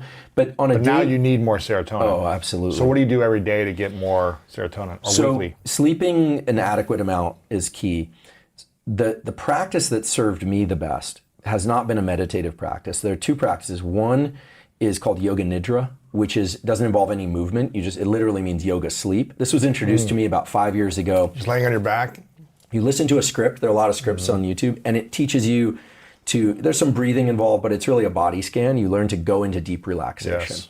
I do this once or twice a day. If I wake up and I haven't had enough sleep, I do it first thing. 5-10 minutes? There's a 20-minute script I like. There is a 10-minute script that's out there too. I can give you the links to these Yeah. if people are interested in them. I have no affiliation with any yoga nidra businesses, but I love the practice because I feel like I recover the sleep I didn't get. I then feel really alert. In the afternoon, if I'm feeling tired, I'll do yoga nidra. It also involves some intentions, which has a kind of pseudo self-hypnosis component. And I have a colleague, David Spiegel, in the Department of Psychiatry who does clinical hypnosis. And these intentions that we do in states of deep relaxation are known to have positive effects on thinking and action. They are in pain mitigation and even breast cancer outcomes. David's work has shown that. So we're not saying stage hypnosis with like a pendant. We're talking Self-hypnosis. or medical hypnosis. Well, it's like you said, deliberate thought as opposed to reactive thought. Right. And you're teaching your body and brain to go into deep relaxation deliberately. You're doing it. And that's, I think, a power You're tool. saying, okay, lay down, relax your body, relax your face, breathe slower. You're telling yourself to do it. You're using the body to control the mind. That's again, and you're deliberately turning your thoughts off. Most people can't do that, and so for me, yoga nidra has been a absolute amplifier, accelerator, whatever you want to call it, on my career and life and well-being. It also gets you better at falling asleep because one of the reasons why people have trouble falling asleep is they can't turn their thoughts off. So you're training your nervous system how to do this. I should say, because it sounds a little bit out there in the kind of new agey space, there are several studies, imaging studies, positron emission tomography studies, and others looking at yoga nidra specifically. This wasn't work done by my lab, although we are exploring it in my lab as a tool for stress mitigation, anxiety mitigation. But these studies show that 30 minutes, I believe it was, of yoga nidra resets the levels of dopamine in an area of the brain called the basal ganglia, which prepares the brain and body for action. So these deep relaxation states, even if we're wide awake still, allow the nervous system to reset so that it can get back into action. So for the go-getters, if you want to have a long career, you want to high perform your whole career, you want to have tools that allow you to reset that dopamine level because that is accomplished, that has a huge effect, on buffering adrenaline, as we said earlier. But in addition to that, serotonin is what resets the dopamine pathway. So now there's sort of what we're seeing is kind of a logic to it. You need to alternate rest and effort. You need to reward effort. You need to understand With rest. So there's yoga nidra, and I would say the best time to do it is first thing in the morning, before you go to sleep at night, or any time of day. In other words, I believe everyone should have some deep relaxation process that's deliberate, that doesn't involve ingesting anything, Not food or wine or For some people, a drink is fine. I'm focused on behavioral tools. Supplements and drugs have their place, and so there are clinically depressed people that need a boost in dopamine or need a boost in serotonin. And I think, even though drugs like Prozac get a bad rap, those drugs have also saved millions of lives. There's just an appropriate dose and context, and some people shouldn't take them. Well, people also, what I'm hearing you say is should take them when you need them, when you're unable to physically create those habits for yourself and routines for yourself. But then once you take it, you're always going to need it until you can learn how to behaviorally change your actions. That's right. Right? It's like the obese person that finally, if they really can't move, right? Maybe they do need to do some sort of surgical procedure, or they need to do something that. But then once they start exercising, I believe you always want to go behaviors. Focus on behaviors first. Get the behaviors dialed in. Everything we've talked about today is free. Everything we talked about is self-directed. So it's behaviors. Then I think diet is very important, or nutrition. I think supplementation definitely has its place. I think we are past the ridiculous idea of the 80s and 90s, like, oh, can't you get everything from what you eat? No one can even agree on what we're supposed to eat. Right. Every scientist I know who's serious about their mind and body takes supplements. Yeah. I don't have a supplement company, I'm being very clear about this, but they all have their regime for them. And I think we're seeing a tide change now where supplements are no longer being thought of as this like niche thing that only bodybuilders and like people who are selling snake oil are about. There is a lot of snake oil out there, but there are also some supplements that are powerful for the sorts of things that we're talking about, for sleep and all the others. We could talk about them if you like, but I think it's behaviors, nutrition, supplements, and then there is a place for prescription drugs. There are people that are clinically depressed and suicidal and need help, and they need to talk to a board-certified MD and get a hold of, in some cases, the opinion of whether or not they should take these drugs.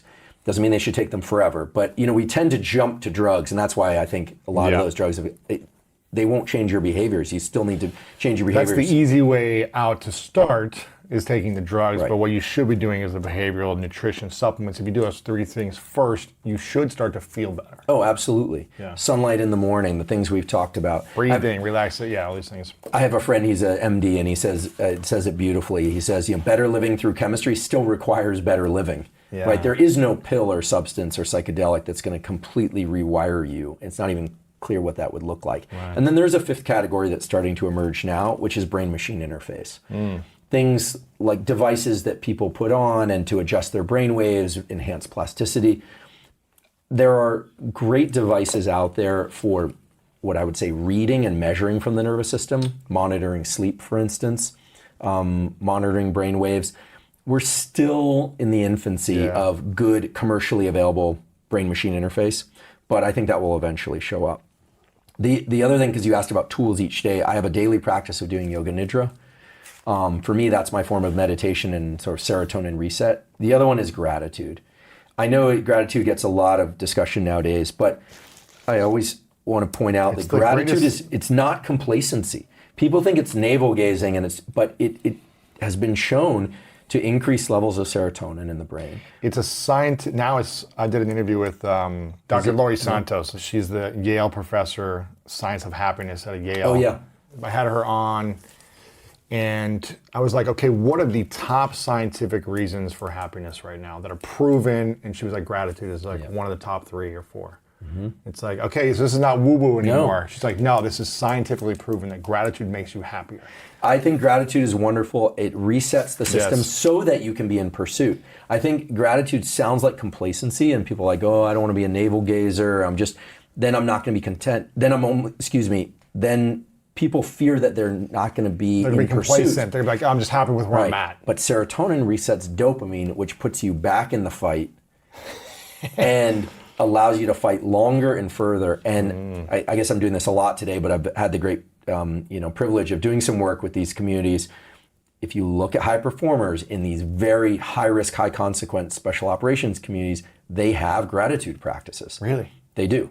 And they incorporate them. And so, people think there's like some secret sauce or there's something, and they are very unique individuals and very special individuals, but they have those practices. They have the same tools that anyone can use. That's right. We all have these tools. You do yoga nidra, you do gratitude practice throughout the day. What else do you do? So the first thing I do when I wake up in the morning is is a gratitude. No matter what pops in my head, I reorient to being grateful that I'm waking up. I mean, I've had a number of close calls in life. I've lost people like everybody. I'm 45, so, seen a lot of babies born, seen a lot of people die. That's just the way it goes. But I express some gratitude for just waking up. Yes. And that puts me in forward motion. And then I can do things like make my bed, reward that I'm not doing something else, and start getting into things. And I tend to reward relationships in a big way. My dog's 10 years old. I raised him since he was a puppy. He's a bulldog. He's probably getting to the end. I try and really just focus on the sheer pleasure of having a bulldog. They're such characters, and him in particular. Relationships of all kinds. Like if I spend time with people, or I just try and think about mentors, people that got me where I am. I do that all the time, and I'm pretty as you probably imagine, I talk fast, I work a lot, I'm pretty intense, but I finish my days now not feeling ground out and depleted. Doesn't mean I'm grateful for every opportunity or everything that comes my way. I have to be conscious of it, but I think a deliberate practice that of relishing or enjoying what we have is so powerful, and not just going through the motions. If we're not enjoying it and we're just waiting for the end result, we're going to be unhappy. Well, absolutely, and there's something called dopamine reward prediction error, where people work, or they expect something to be great, and as you do that, you actually raise the level of dopamine that's required to make it feel good when you get there. This is why people, achieve great things and kill themselves. It's crazy, right? The failure to respect these neurochemical pathways and these neural pathways is actually, it's basically throwing away everything that we were given, in my opinion. And I don't want to give the impression that people have to follow these protocols because I'm talking about them. We were all given these. People will sometimes ask me, they'll say, is there an app or a product around this? And I just say, look, Mother Nature has the patent for this, Whatever people's beliefs, this stuff was built into us for whatever reason. And we can use these different neurochemical pathways to organize our life in a way that really serves us and the people around us best. Yeah. And the gratitude practice can be 1 second long. It can be 10 minutes if you want. People do love and kindness meditation. Mm-hmm. I've never done that. I've always had a hard time being in meditation for a long period of time. I'm not good at mental visualization. Yeah. So I've tended to gear more towards behaviors. Wait, you're a neuroscientist. You're not good at mental visualization. Well, I try, but I think we all differ in our ability to hold on to a mental imagery, and mine's kind of fleeting. So I tend to write things out. But yeah, gratitude practice, try and get sun in my eyes. Exercise, I'm fortunate that I love exercise and training. I think that got into me young.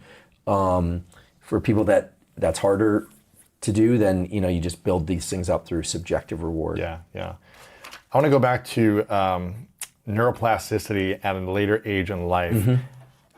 How much, let's say every year I want to challenge myself to learn something that's harder, or maybe not, it comes easy to me. Maybe it's Spanish this next couple of years and then something else 10 years. The older I get, say 80, 90, 100, hopefully I get there, if I keep pushing my mind to be challenged in that way that's uncomfortable, will that actually help me live longer, or will it hurt me to living a shorter life?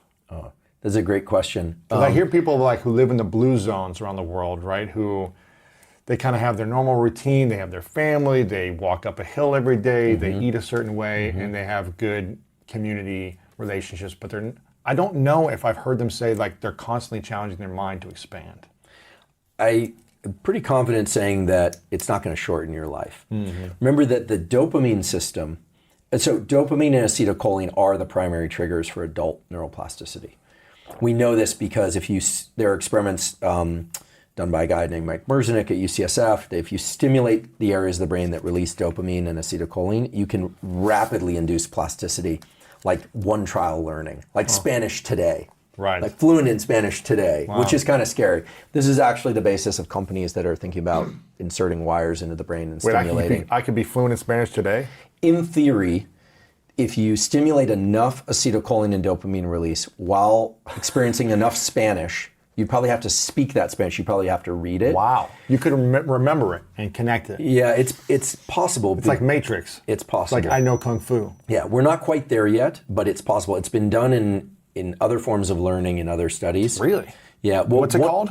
Well, if you release you'd have to actually have an electrode down in your head. I don't know that you want to drill a hole in your skull. Put something in your head. You'd have to drill through the skull. Put enough dopamine in your... Remember, the dopamine comes from the neurons that are in there, so you'd be stimulating the dopamine neurons, the acetylcholine neurons, and you'd be probably reading a Spanish script.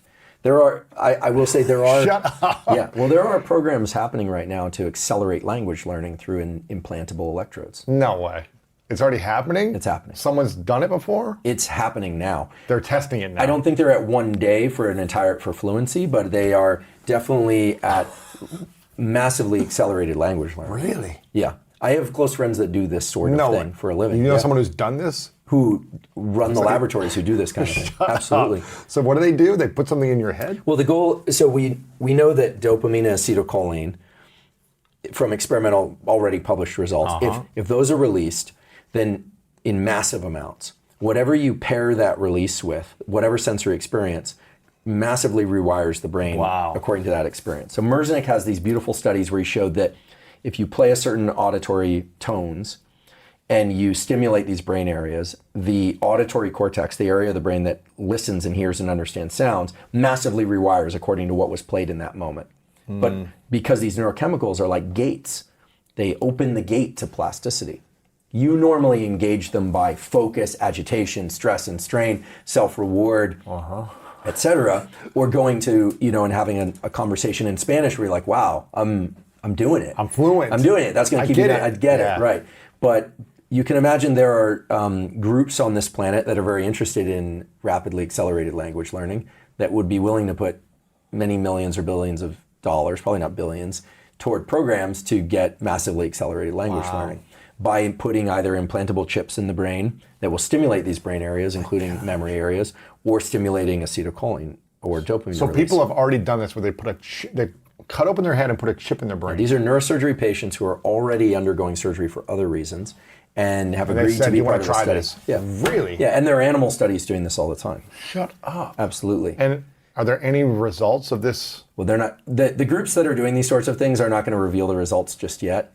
So you can imagine that these are related to, these are government military type contracts. It makes sense, right? You'd want to do this. Yeah, absolutely. And it's definitely happening overseas too. I mean, massively accelerated learning is kind of the holy grail of neuroscience, right? Right. How can we learn anything faster? Right. Because time is the thing that we're all trying to maximize. Right. And, and you could imagine that because the human brain in development can be biased toward becoming exceptional at math or exceptional at athletics. I mean, you could build brains that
you could bias brains to be very, very good, even exceptional at the level of surpassing all previous behavior by triggering these sorts of plasticity events. Yeah. I mean, I wouldn't run out and put the chip in your head immediately. I mean, this stuff has to be worked out. But there's a whole community that's spinning up right now around nootropics, smart drugs. Right. It's not a word or an area that I'm really a big fan of because, like, what are you talking about? Creativity, task implementation, focus. Like, the word smart drugs is terrible. Nootropics is even worse because it's not pointed enough. It doesn't illustrate exactly what the end goal is. It's sort of a throwaway, catch-all kind of like smart drug. Like, what is smart? Right.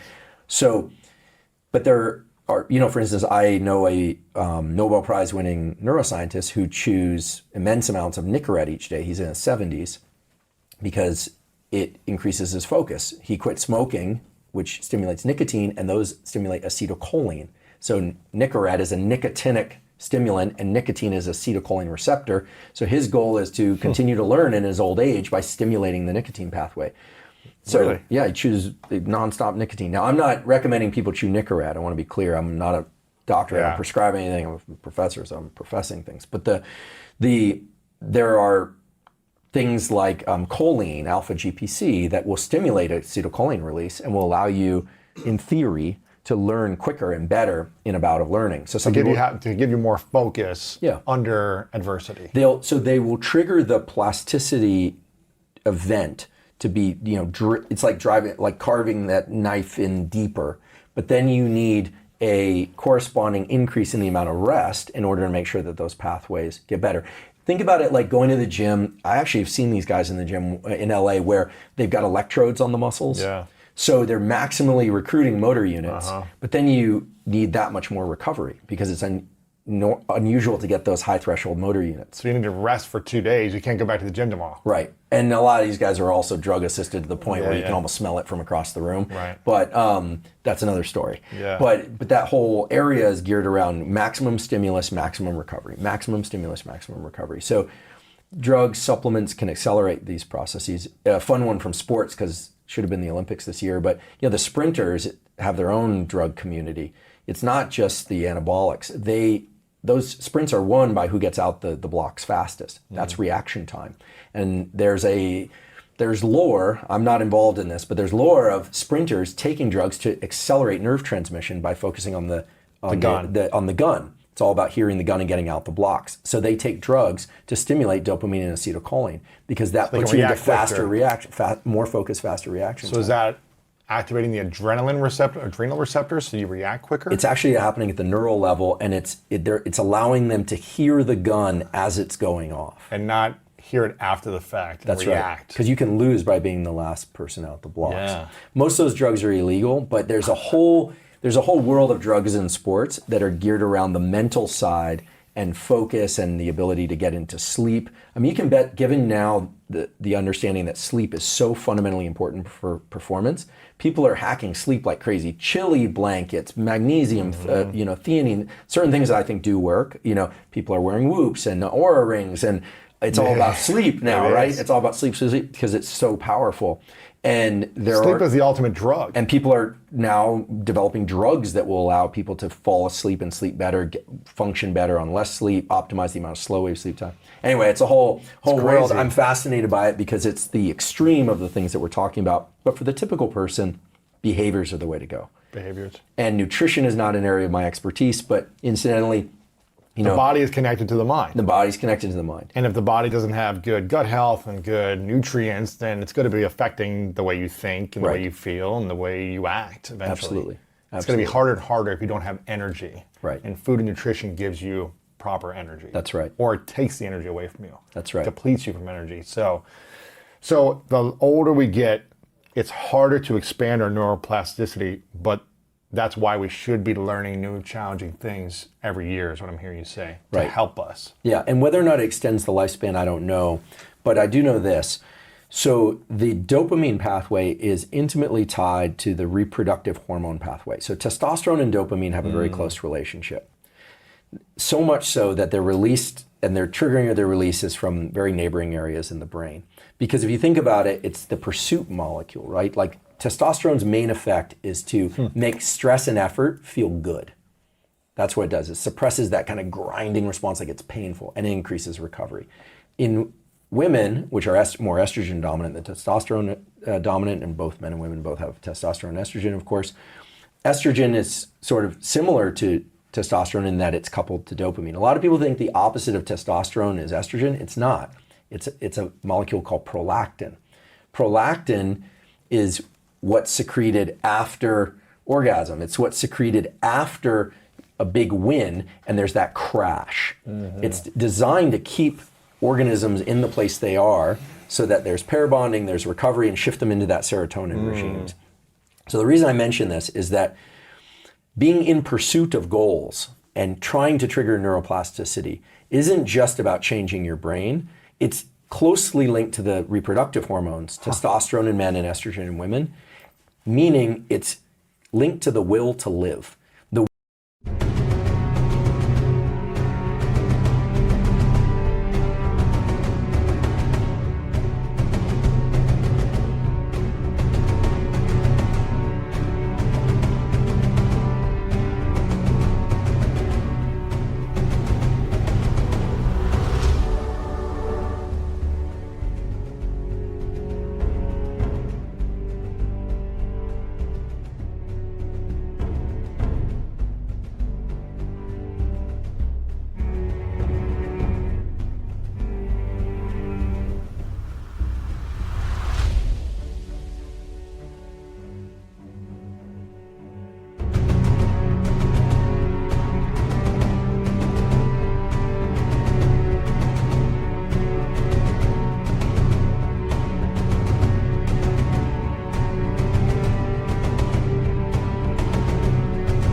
will to pursue, and it's not just about sex. I know as soon as we talk about testosterone and estrogen, people think about mating behavior. It's that, but there's a lot more. It's the will to live. So when dopamine is reduced, the will to live is reduced. When serotonin is too high and dopamine is too low, people feel like they have everything they need. Think chronic pot smokers. No beef against the pot smokers, but they don't tend to be the most ambitious people. Sometimes they are, but they tends to make people pretty placid. Think, any high levels of antidepressants that make you feel like you have enough of everything you need, they make people there's a passivity there. So that's why it's important to keep these things in the right range. So the will to live is tied to the dopamine system and to the reproductive system. So what are we doing when we don't have a goal in our life? What happens to us? We are essentially on idle. It doesn't mean that we don't have the will to live. It means that we are idling. And the brain and body, because they are so intimately related with one another and affect one another, they see when we're in pursuit of a goal. And that sends every organ in the body the message to keep going. That, the will to live is, we're getting at kind of a deeper abstract concept, but it's a real thing. And so people that are low in estrogen, and typically in women, or in men, people that are low in testosterone, or people or low in dopamine.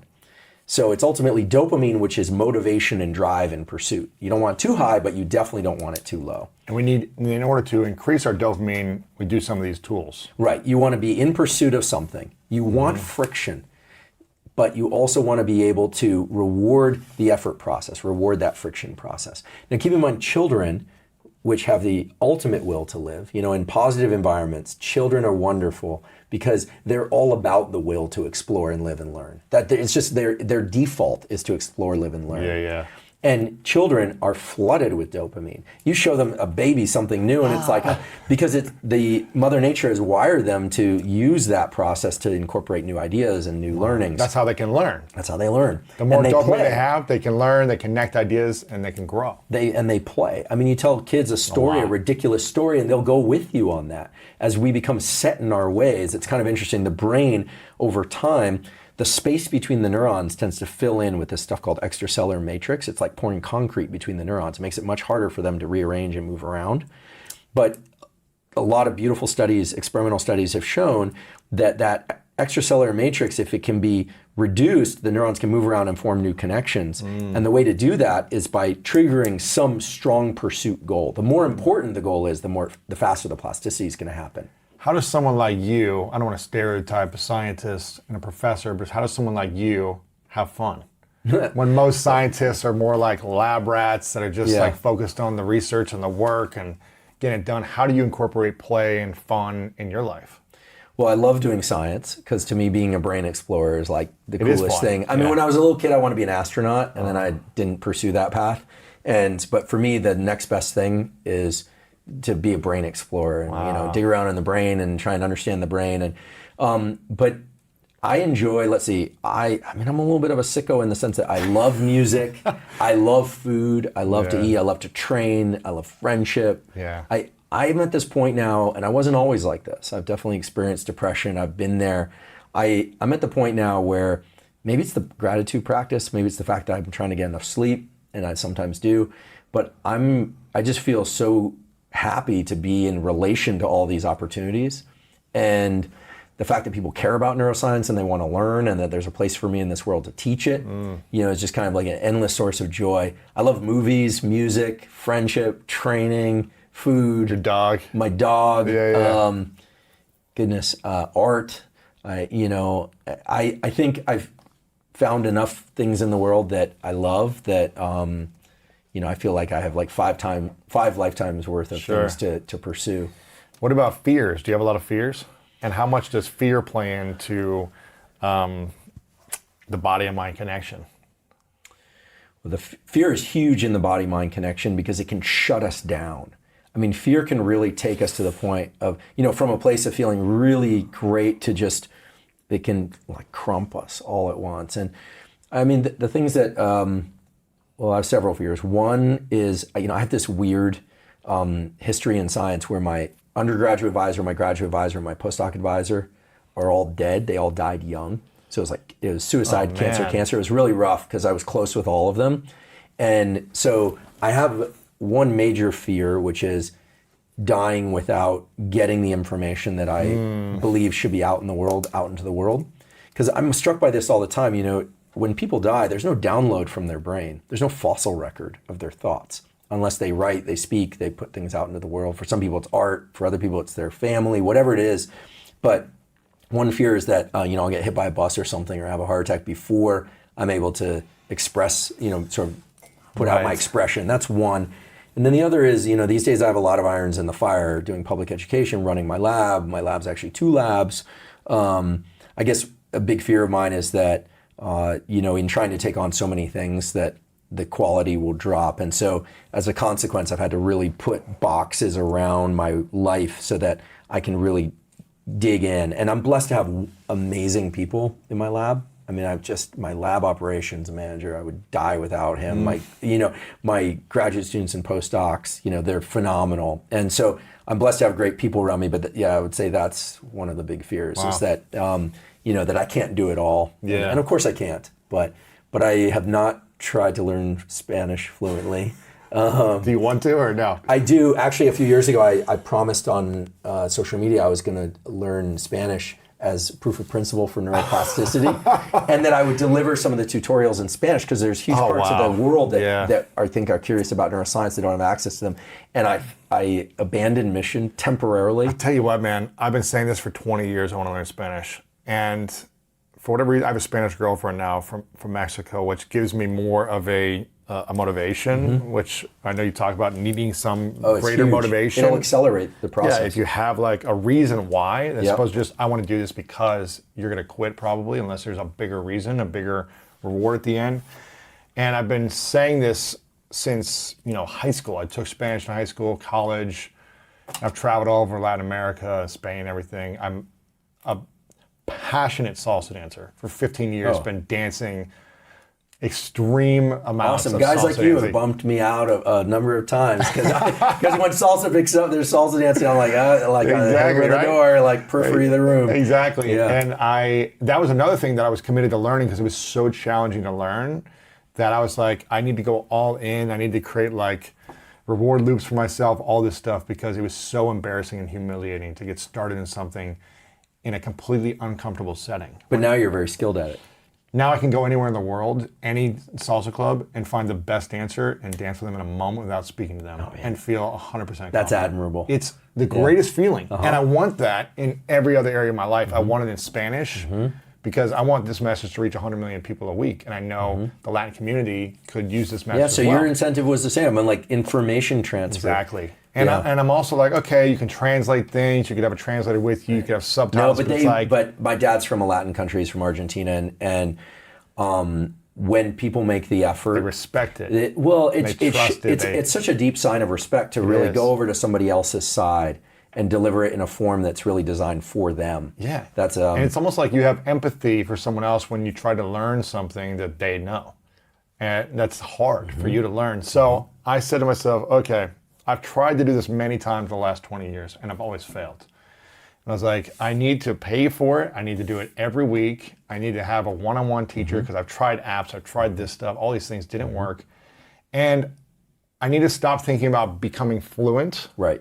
I need to start appreciating the process of every day just doing it. Right. And after 6 months, I'll be able to see and look back like, okay, I actually know some stuff. And then after a year or two, I'll know a little more. And then hopefully one day I'm just fluent. And attach reward to the intention and the effort process. Yes. I mean, what I heard you say was that at a very core level, you really want to meet people where they're at so that they can derive more from the message. Absolutely. And so if you can so as an example of the subjective reward process, the more that you can tap into that intention, this is why I think intentions and being able to be pulled by some bigger, greater mission is the ultimate thing, because then the discomfort we feel is offset by this reward that you can always look to. Yes. It's like it's always there. It's like having that magic drug on the shelf that you can just take. But because it's internal, it's always with you, which is far more powerful than needing it from some external source. Exactly. So I'm excited. And, I'm excited for the Spanish-speaking people out there. They're going to hear it from you. So not to hold your feet to the fire. No, but I feel like it's just I got to enjoy the process, and I got to enjoy like the challenges of day to day. And I'm starting to make it fun now. I'm starting to when I'm like really stressed because I'll get tired when I'm just like I have no clue what this means, and all I want to do is like go watch sports or go work out. But the confusion is the trigger. That's what I'm learning from you. It's saying it's like raising a flag, and it's saying there's something special about this mental track that we need to return to later, and it's flagging it. Yes. And so when you sleep or you're doing something else, you'll reconnect the dots. You're actually, right? That's what I'm doing. The learning. When I'm getting frustrated and challenged now, I'm just like I just start having fun. I'm just like, okay, fantastic. I'm just like being playful in the moment, and it brings me with more energy as opposed to like this lazy, tired feeling. I'm like excited. I'm like, okay, I don't know this, but I'm going to figure it out one day. So good. And so it's just like I'm committing to the process and making the process the prize, not the end result the prize. Right. And also maybe someday you'll run for office, and then you can reach more people with a specific message. I think it's like 60 million Spanish-speaking people in America, or 40 million, or something like that. There's a lot of people. So. Who knows? Anyways, my team's telling me I need to wrap this up because I want to go into talking a lot about fear and how to overcome fear and eliminating stress and all these different things. But I'll have to get you back on and talk about these things. So hopefully you'll come back on. And I'd be happy to come back anytime you guys invite me. We'll do more and talk about fear and how to overcome fear and all these different things. But this has been fascinating. And I want to ask you a couple final questions, Andrew. One is called the 3 truths. So imagine it's your last day on Earth, and you've actually accomplished you've gotten all your work out there in the world that you wanted to create. Okay. Your books, your lab results, all the research you got to do, 99% of it, right? Okay. You're always going to want to do more, but you got to do as much as you could. Yep. You have books out there, lectures, everything is out in the world that you wanted to do. But it's your last day, and you've got to, for whatever reason, you've got to take all of your work with you. So this podcast is gone, your books, your results, everything. Wow. So it's all gone with you to the next place, wherever you go. But you got a pen and a piece of paper, and you get to write down 3 things you know to be true about your entire life and the lessons you've learned that you would share with the world. And this is all we have to remember you by, or your lessons. I call it the 3 truths. So okay. What would you say are your 3 truths? Okay, well, the first one I'm going to poach from the Oracle, which is know thyself. I do believe that through whatever exploration, whether or not it's therapy, meditation, religious, exercise, all of the above, I think people should explore what they're, sort of how they're showing up in the world. Yeah. And then, obviously, based on today's discussion, I believe that we can make changes around that. But know thyself. Wish I had said it, but someone beat me to the punch. The second one is, it's rather Freudian, but I do think there's a core set of operations about the way we work that are important. Is you can imagine 3 boxes. It's like a 3-box diagram. And in the first one, it would say wish. Then there's an arrow next to it. It would say anxiety. And then there'd be an arrow. And then the last one would say defense. Typically, we have a wish. It creates some anxiety in us. And then we get into some reflexive defensive behavior. For some people, that's addiction. For some people, that's rabid ambition to the point of neglecting things, whatever the defense is. And I think our job is to intervene between anxiety and defense, or at least come up with defenses that serve humanity, so that we're giving as opposed to destroying. Yes. Right? But I do think that wish, anxiety, defense is a big one.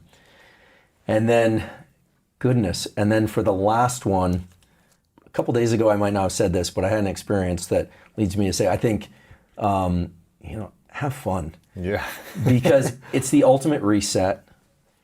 It's not the only thing you want to do, but it's really tragic when people are so hard driving that they can't derive pleasure. And as we talked about today, the pleasure process is part of the renewal process, is part of the ability to be in greater pursuit. Yeah. And I think that when we're having fun, provided it's not at somebody else's expense, I think that it has a regenerative quality to it, and that we can. I think that's the best experience of life.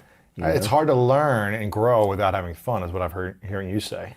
Yeah, I fun actually ads. stole this. I feel bad because I stole it. I had the great pleasure of knowing, the Laird Hamilton, the Yep. great Laird Hamilton, and we'd done some training, and we were talking about it. And we were leaving their house, and he said, what Laird said. He said, remember. I'm going to get this wrong, Laird. So sorry, but he said something like, "Remember, in fear of death, have fun." Yeah. And he was not saying go and do stupid things that put you in risk. What he was saying was, this fear of death is something we all live with and we all struggle with. So we have to remember to have fun. That's it, man. It was something like that. I think I botched it, but I was saying, Laird's done some incredible things in his life. He's an incredible human being and family man and husband and father, all this stuff, and friend. And so I was like, I could afford to have more fun. So that's what I'm telling myself these days. Yeah, trying. I say the scientists got to have fun too. I'm trying. Where can we follow you on social media, and how can we support you in this moment? You got a book coming out in the future. But the future, I know I haven't gotten around to actually writing the whole thing.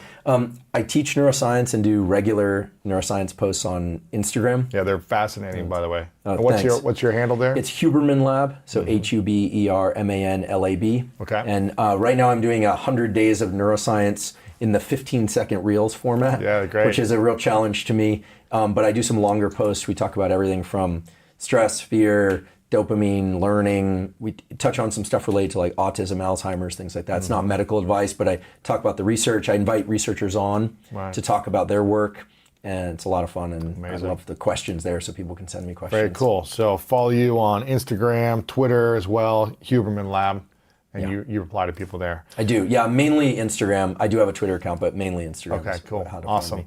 Yeah. This is fascinating, man. I can't wait to have you back on in the future. And I want to acknowledge you, Andrew, for the incredible gift that you have to educate us about understanding thoughts, feelings, emotions, all this stuff. I think it's so confusing, especially in 2020, on how to improve our lives when there's so much destruction and distraction and noise and stress and anxiety like we've talked about. So for you to come and bring a scientific, practical, and then make it practical as well, how we can apply this in our life, it's really empowering to so many people. So I acknowledge you for the gift you are, man, for constantly showing up. This is really beautiful. Thank you. Thanks for having me on. It's course, been a real man. pleasure. I was a fan long before you invited me on, so for me it's especially gratifying. We'll have you to be back here. on a bunch, man. I'm Great. excited. And my final question, what's your definition of greatness? The human species was given this tremendous gift of neuroplasticity, the ability to change ourselves and be better in deliberate ways. And my definition of greatness is anyone that's making that effort, even in a tiny way, just to take this incredible machinery that we were given, this nervous system, and to leverage it toward being better, feeling better, and showing up better for other people. I really believe that's why we're here. Yeah, my man. Thank you very much, brother. Thank you. Appreciate it, man. And if you want to learn more about how to master your mind, check out this next video right here.